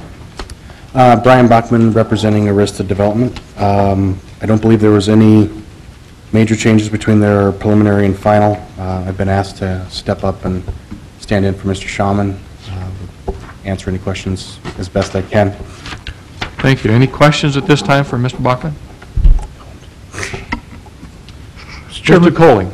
A couple of questions I guess I need to probably address to Mr. Corton. But this property is subject to a planned unit development agreement, correct? And we have not annexed this into city limits yet. So we will need to do that in the near future to allow them to access city services and the rest. But that should be forthcoming to the City Commission in the next few weeks. Thank you, Mr. Colling. Mr. Chairman, if I could have a... Yes, Mr. Corton. I just wanted to clarify on my motions. I went through them in haste, and Motion 1, I would recommend that motion 1 is deleted. They've already accomplished it. I mean, you could leave it as is, but they've already shown that depicted on the plat. And then motion number 2, I referred to Lot 12. It actually should be Lot 1, Block 3. You know, when you make your motion either way, you could just say, subject to the staff's corrections, and those will be noted. You don't need to go through those corrections if you want to as part of your motion. Do you note that as Lot 1, Block 3? Yes. Oh, thank you. That is the industrial piece. What I'm referring to is 4th Avenue East. It is constructed, but it has not been accepted by the city, to my understanding. So, you know, the idea behind that is, yes, it has been paved in the improvements, but as far as I know, it hasn't been accepted. So that condition hasn't officially been met. Thank you. Any other comments or questions for Mr. Bach? Mr. Chairman, I have one. Mr. Elkins. And I brought this up the last time when I looked at this. You have a park, dedication for a park down here. My concern is parking. I know you have a cul-de-sac. Is there enough, is that adequate for the type of traffic that may or may not be there? I don't know. I'd have to defer that question to Mr. Schaumann. I could get an answer for you if that's something you need. I haven't been real involved in this. I'm just kind of standing in for him today. And the park is going to be maintained by? Mr. Chairman, I can answer those. If I recall right, and you can correct me, Mr. Kovash, is the park itself is undetermined with respect to, that's going to be dedicated to the Parks District. They're going to be, they're going to take care of the maintenance and the rest. It's undetermined at this point if there's going to be any parking for that. It will probably just be more of a one that benefits the area, so it will be one of a pedestrian-oriented one, probably no parking spaces, but that's yet to be determined. But ultimately, that's going to be dedicated to the Parks District. So, I don't know if that answers That the is question. correct. It's a work in progress, but that is my understanding as well. Will it be promoted? Will it be promoted that way, actively promoted that way? It'd be promoted with the sign and then a chain gate, yes. Yes, thank you. Being facetious. That's what we wanted. That's yet to be determined by the Parks District, how they're going to promote that. Yeah, I think we proactively promote it that way and prevent problems. Any other questions or comments? Thank you very much. This time I'd ask if there's anyone in the public who would like to make a comment on this final plat of the Lyons Third Subdivision. Please feel free to come forward. If being none, we'll close the public portion of this hearing. And is there anyone from the commission who would like to make comment? This time I'd ask for a motion. Mr. Chairman, I move the City of Dickinson Planning and Zoning Commission recommend approval of the final plat for the Lyons Third Subdivision as depicted in the application materials as meeting all the requirements of the Dickinson Municipal Code and also being in the interest of public health, safety, and welfare, along with the conditions that Mr. Corton has put forth. Thank you, Mr. Elkins. Is there a second?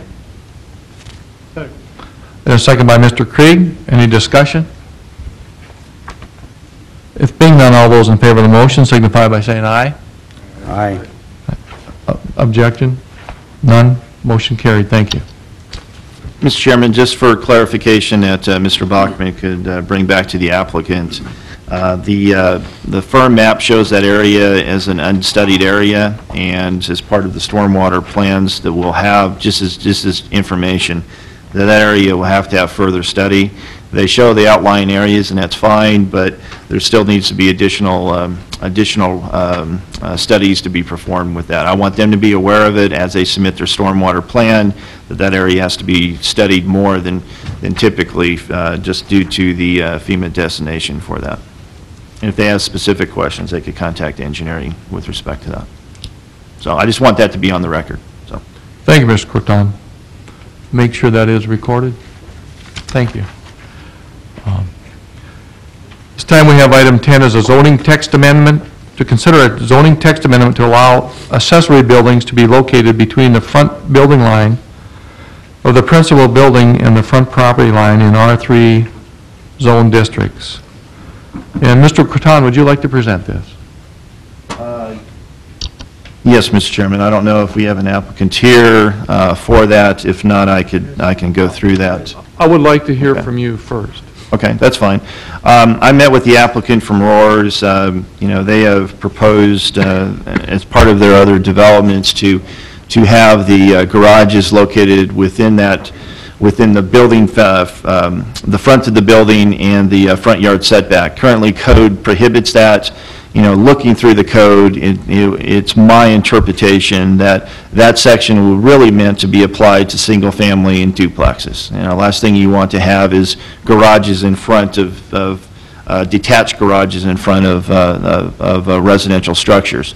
But when you get into more density, bigger developments, it makes sense, you know, similar to what Roars has done on the states, and I've done that in other jurisdictions where I'm at.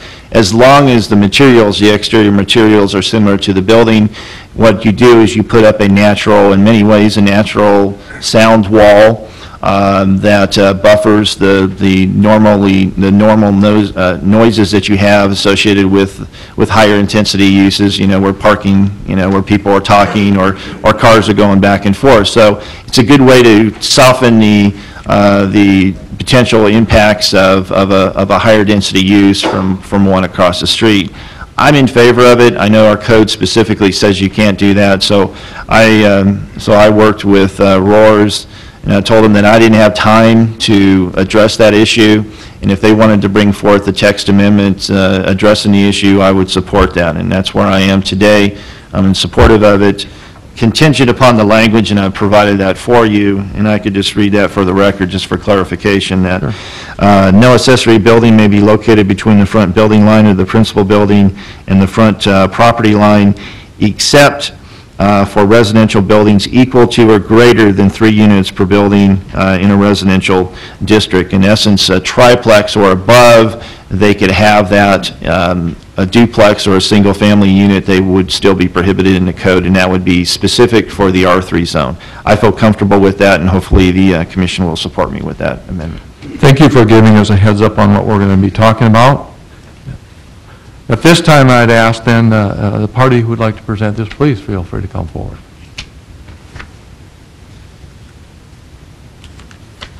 Good morning, Planning and Zoning Commission members, city staff, and Mr. Chairman. My name is Deb Wendell-Daub. I'm an architect with Roars, and I've been in communication with Ed Corton regarding this text amendment. At this time, anyone have any questions for Wendell-Daub? Ms. Wendell-Daub?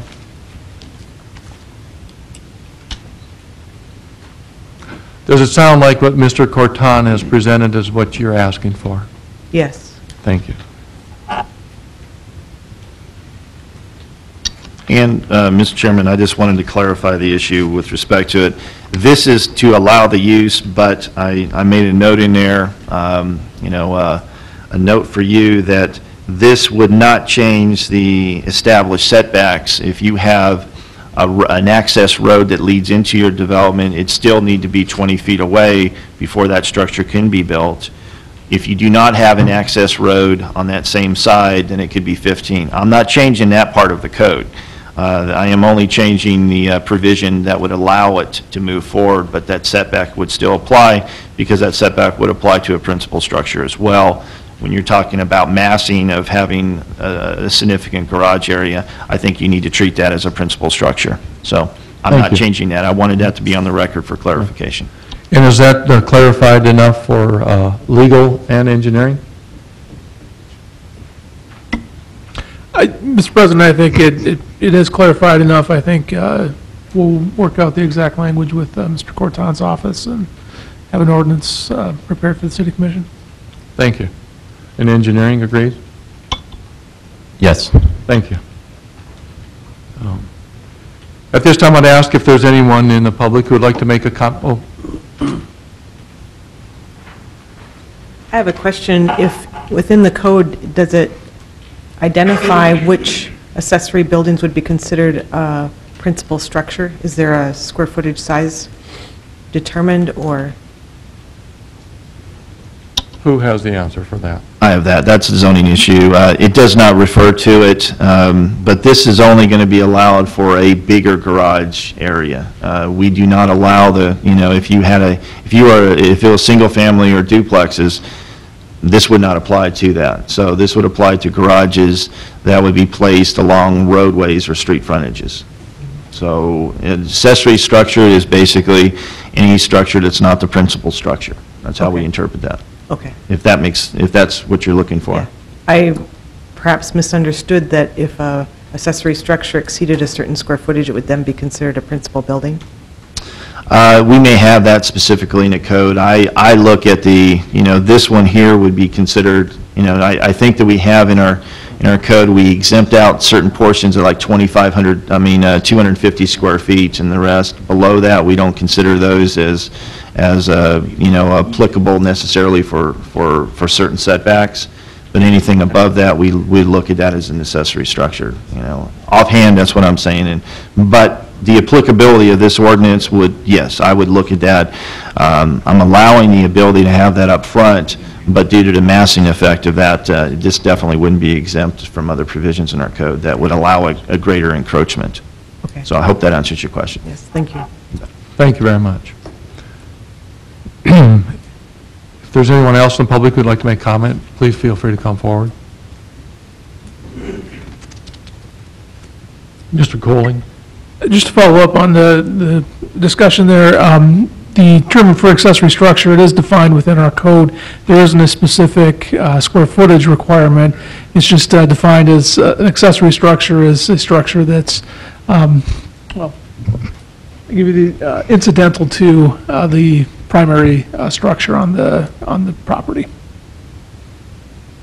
And is the number of, do we limit that one time to 3 per on residential?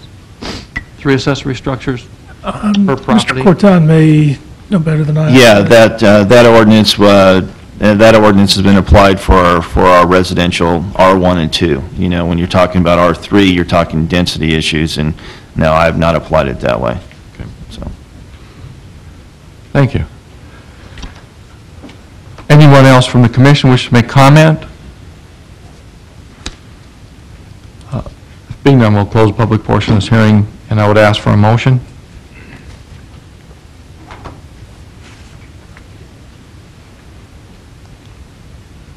Mr. Chairman, Mr. Elkins. I move the City of Dickinson Planning and Zoning Commission recommend approval of the zoning text amendment to allow accessory buildings to be located between the front building line of the principal building and the front property line in the R2 zoning district as depicted in the application materials as meeting all the requirements of the Dickinson Municipal Code and also being in the interest of the public health, safety, and welfare.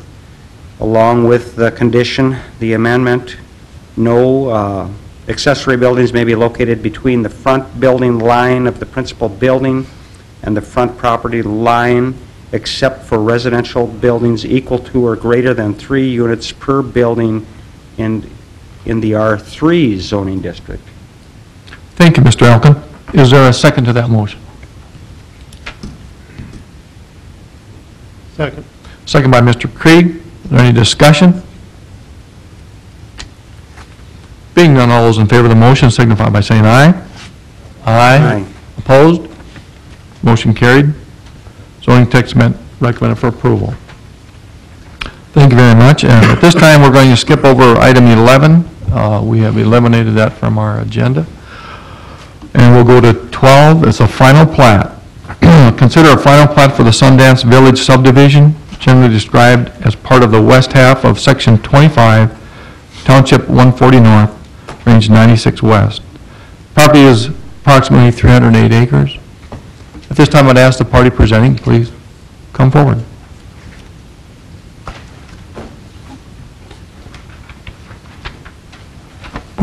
Brian Bachman, Meyer Real Estate Group. We are presenting our final plat for Sundance Village. No major changes from the preliminary to the final. We have completed our work with the Park Board and are currently working with Mr. Kessel and Mr. Colling on the road access issues as far as getting the county roads switched into a city roads situation. So I'd be happy to answer any questions.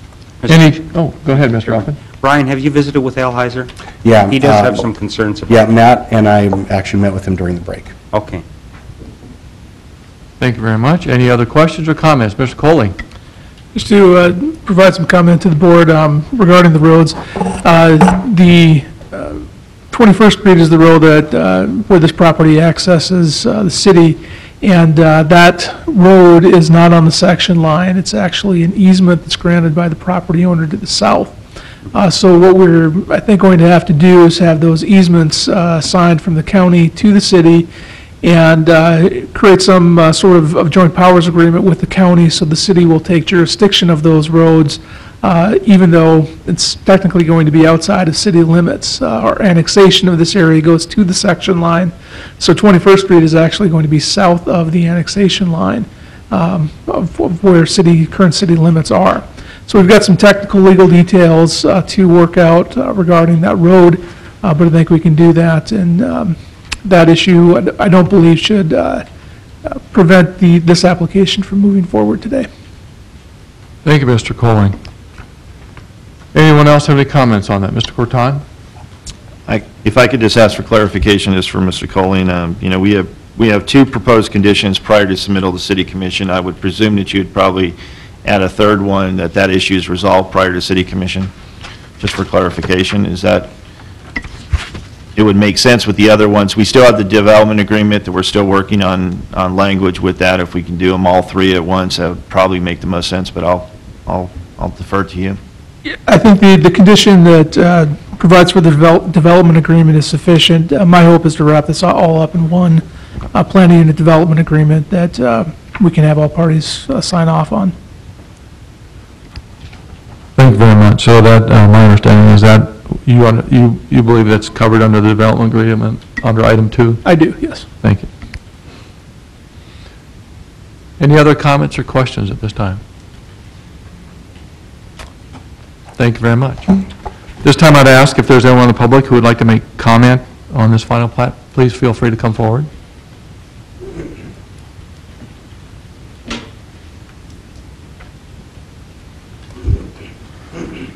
Just to, Eliza, just to clarify a few things, right now, we do have an agreement in place with the Meyer Group to access Sundance Coves, you know, which the plat that they're currently working on.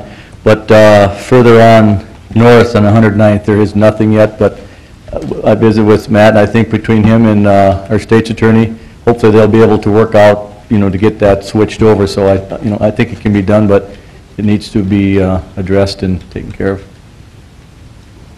Thank you, Mr. Hyde. Thank you.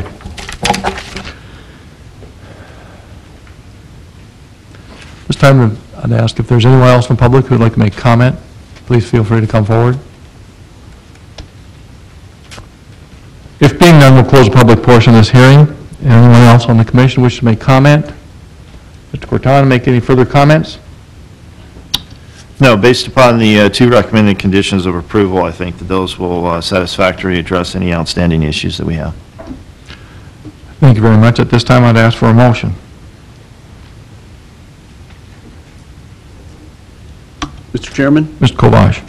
I move the City of Dickinson Planning and Zoning Commission recommend approval of the final plat for Sundance Village subdivision as depicted in the application materials, as meeting all the requirements of the Dickinson Municipal Code and also being in the interest of the public health and safety and welfare, along with the 2 requirements. I'll second that. The second by Mr. Elkin. Any further discussion? If being none, all those in favor of the motion signify by saying aye. Aye. Opposed? Motion carried. Final plat recommended. This time we'll take a 5-minute break. We'll see you back here at approximately 9:35. We have a preliminary plat. To consider a preliminary plat for the West Wing Pines, generally described as a portion of the southwest quarter of Section 15, Township 139, North, Range 96 West. At this time, I'd ask the party presenting, please feel free to come forward. Good morning. I'm Steve Rude with Advanced Engineering, and I'm here to answer any questions you might have about this proposal. At this time, does anyone have any further questions for Mr. Rudin? Mr. Corton, would you like to make any comments on this? Yes. You know, I had spoken to, I think, Mr. Backus a while back. Essentially, they have a big lot. It's an R1 zone. It's just outside the city limits, current city limits.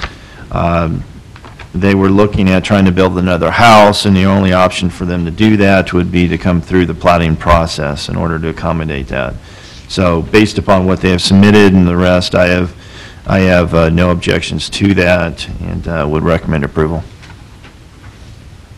Thank you, Mr. Corton. Any comments or questions at this time? Yes, Mr. Jackson. My only comment would be is if you think you need more than the 33 feet of right-of-way, that you use this opportunity to get that, but I'd leave that up to you two guys. That's all.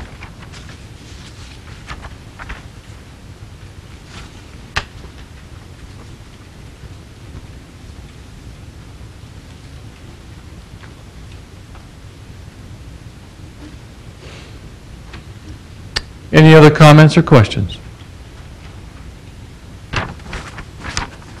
Thank you.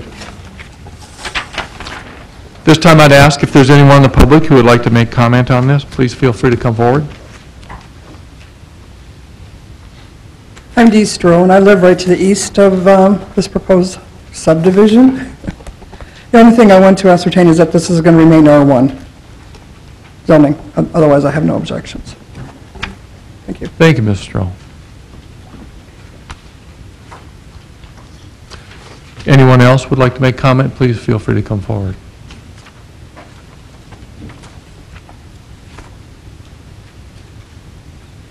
If being none, we'll close the public portion of this hearing. Ask for any other comments from the commissioner.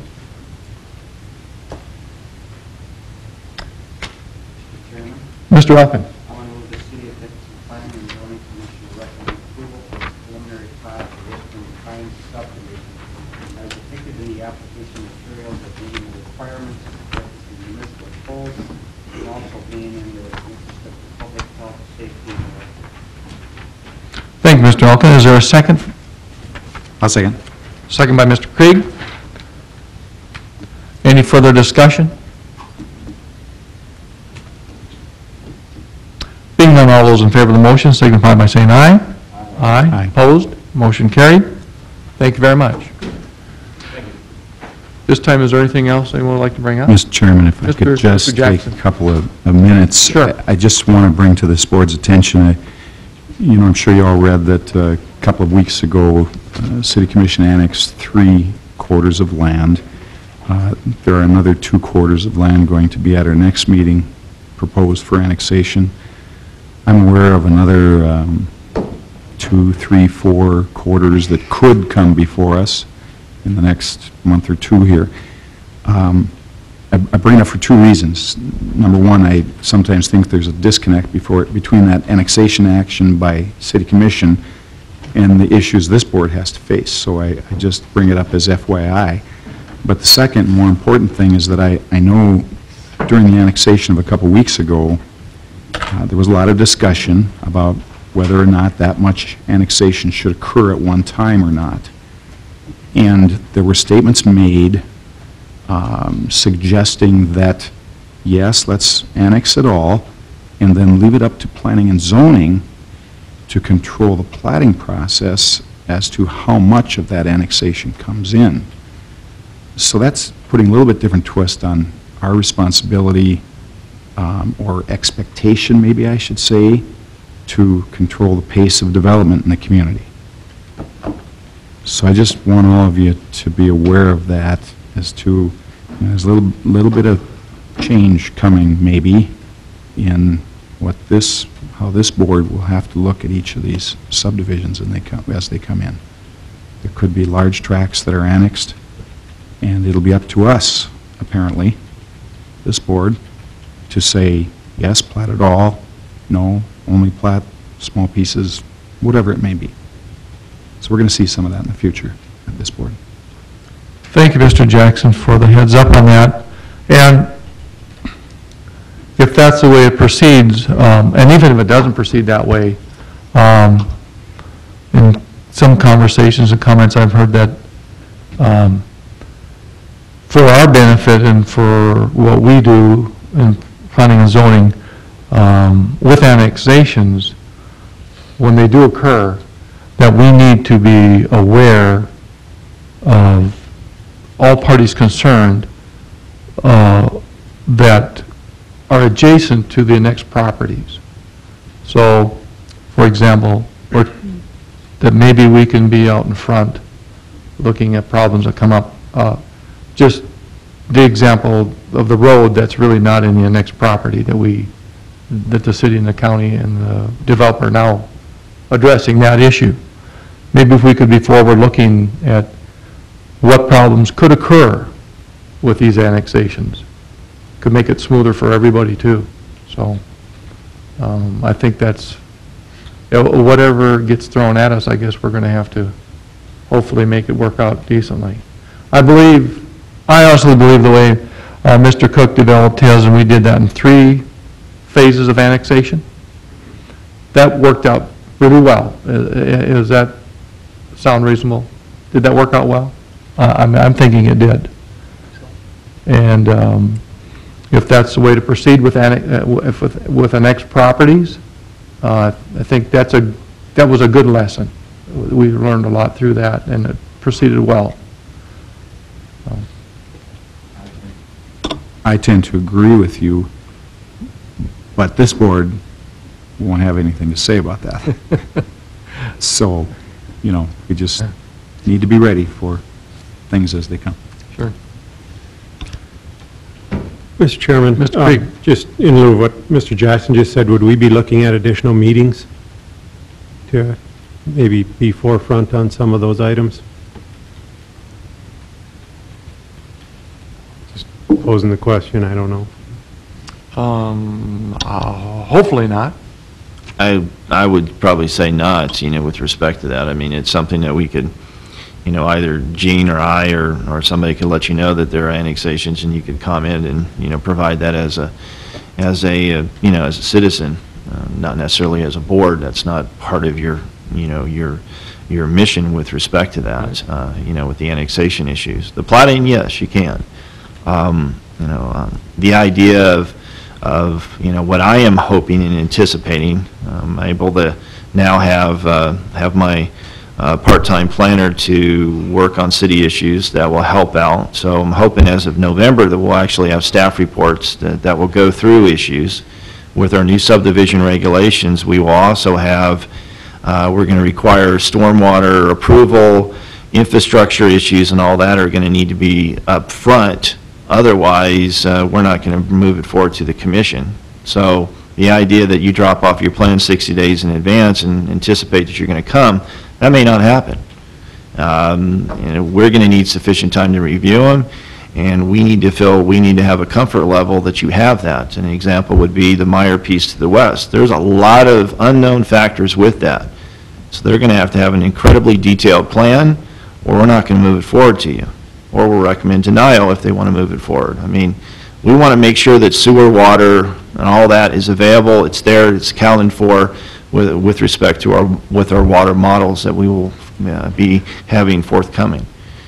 So, I just want you to be aware of that. That I think is as we move forward with our new regulations now, and with the new requirements that we're getting this up front instead of the latter end, that there will be people that will not be necessarily happy with staff because we're going to require all this to be up front, not on the back end. So I want the community to be aware of is that we're going to look at them, and until the plans are sufficient enough to address a lot of those issues, we're not going to bring it forward to you. So even though technically it says 6 days in advance, it may take 6 months in order to proceed forward. So we're going to look at them stringently, make sure the civils are there, make sure the stormwater works out, have that addressed with respect to the site, make sure that the sewer issues resolved, that hopefully that will all dovetail to the latter end of our comprehensive plan. Water issues, that those issues are resolved. And we will require a development agreement as part of our plans, except if it's a very minor one, we will require a development agreement. The only way you can negotiate a development agreement is to know the impacts that are associated with that. So I just want you to be aware of that, that's where we're going to be going as staff. So I hope that we have your support to delay these projects if necessary, to provide you with that understanding, to be able to tell you that we feel there's sufficient water, sewer, that we've looked at them to that extent and they've been designed accordingly. So I think that's an excellent way to look at it, because I think everything we do here should enhance the city and Stark County. We're not here to make it worse. I think everything we do, that's why everything should be done to make things better. And if that's the way you're going to proceed with it, that's the way it should be. It should be done so you have a thorough understanding of what the impact's going to be and that the outcome is going to be better than you started. Mr. Chairman, if I might, from the county's perspective, Gene, are you stating that prior to the annexation or after the annexation has taken place that we would find out Well, I think on this planning and zoning board? it's a trend that I'm seeing, is that I think a year ago, we were seeing platting happening before or simultaneous with annexation. It's not the case anymore. We're seeing the annexation requests prior to the platting. So my point is that, you know, we're going to find out, this board is going to find out, this piece of land has been annexed. Now you can be expecting a plat. And more than that, there was some suggestion the other night that it was going to be this board that would control the pace of development of that land. And I think we always had some of that responsibility, but it will be our sole responsibility if we're going to annex very large tracts and then control it with the pace of platting or rezoning. For me, what I'd like to see on the county side is that prior to, I mean, we already know there's the annexations are going to take place. But the county would like to see, and especially our road superintendent, would like to have knowledge of the annexation prior to the annexation. There are requests that are obviously here, and it would be nice to be able to forward that information on to our road superintendent, if that's at all possible. With our, yes, you know, our annexation still, you know, we just followed the century code and we haven't got to a process with that, but I know that, you know, our planner, Mr. Josephson, brought that up and he's aware of them, and that would be part of his job as the liaison to bring that to your attention as we move forward with respect to those developments, you know, the annexations. And to go back to Commissioner Jackson's issue, you know, the Hair-Off piece, they have ideas with putting R2 and R3. I'm not in favor of that, and I've told them from day one that I'm only in favor of having commercial in the commercial node areas and then also single family. So I would be opposed to that as they come forth with any R2 or R3 for that area. I think we have, you know, we've allowed that in the Cook's development, but beyond that, I think that area needs to be single family because that area has been a mix, and to the south has been a mix, but I think the remainder of those areas need to be more of a just strictly single-family nature. So they may have that development expectation, and then when they come forward with the platting, not platting, but the rezoning, that's where you say, does it make sense to do that? Yeah. Well, I guess it's streets and roads, that's our concern. And we'll be more than happy to dedicate all streets and roads to the city. And we'll give it back to you. We'd love to have you. And we'll give it back to you. Okay. Thank you very much. Anybody else have any comments that they could bring up before we ask for adjournment? Mr. Chairman, just in reference to what Ed had said earlier, you know, the Park District fees, from what the Park District proposed and what the city actually passed were completely two different things, which we found out here not too long ago. I guess what I want to know, because it seems like it's a little bit, I think it might be straightened out now, but just exactly when do we expect to collect our fees? There's a lot of them out there, frankly, that we have not gotten a penny on. And I know some of it is because of the transition that we were in, but we're well short of where we should be. So I want to know here, going forward, when do we expect to collect those fees? Or, land, of course, is one thing, but the fees are another. With respect to that, we had an arrangement, as we had talked about beforehand, that, working with the Parks District, we had talked about the plats, and they were going to notify the people. They were going to help us out with respect to that. Understand that you have a staff member that was an integral part that has resigned, so that might be a discussion I need to have with James and to see if he wants us to take that on. But it was going to be taken on.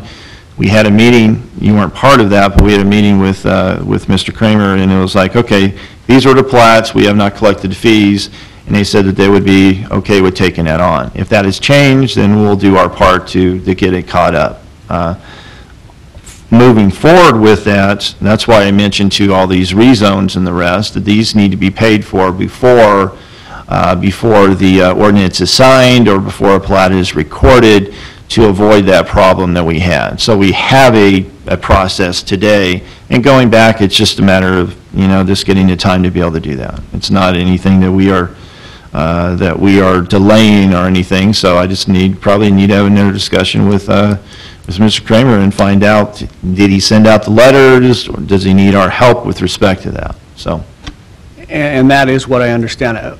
And yes, hopefully we'll get those taken care of, but from here on forward, is it my understanding that the city then is going to collect those fees and figure out what those fees are? No. No.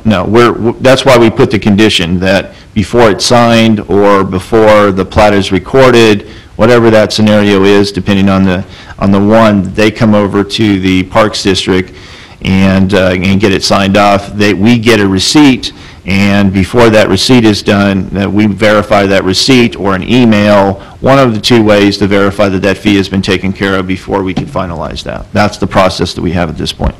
Okay. And is that the same issue I addressed earlier, Mr. Colling, that you commented on, I think? Okay. So. Yeah, I just wanted to clarify that, because I think there might be some misunderstanding just how exactly that's supposed to go. So hopefully we can get that squared away and collect on past fees. As I recall, Mr. Colling, I thought that ordinance was written so that some of those fees, with maybe R3 or something, were supposed to happen at the time of certificate of occupancy, maybe, or some later date? Is it all at the plating? It's, with the ordinance itself, it's at the rezoning for that, or if the rezoning's there and we haven't collected, it'd be at the plating stage. One of those two were the triggers with respect to it. Normally, you have the rezoning with the plats with that. It makes the most sense to do it at the rezoning side of it, because then we just do it by square footage when it comes to R3. Mr. President, if I can, originally, the original schedule we had for R3 did provide for payment at the time of certificate of occupancy because it was tied to the number of units. We changed that, or the City Commission changed that to be a square footage calculation, and that's when the provision for payment at the time of zoning change or the time of plating change occurred. Thank you. Any other comments or questions that we have on that issue? If anybody else would like to bring up anything else at this time? Being none, I'd ask for a motion to adjourn. So moved, Mr. Chairman. A motion to adjourn, a second? Second?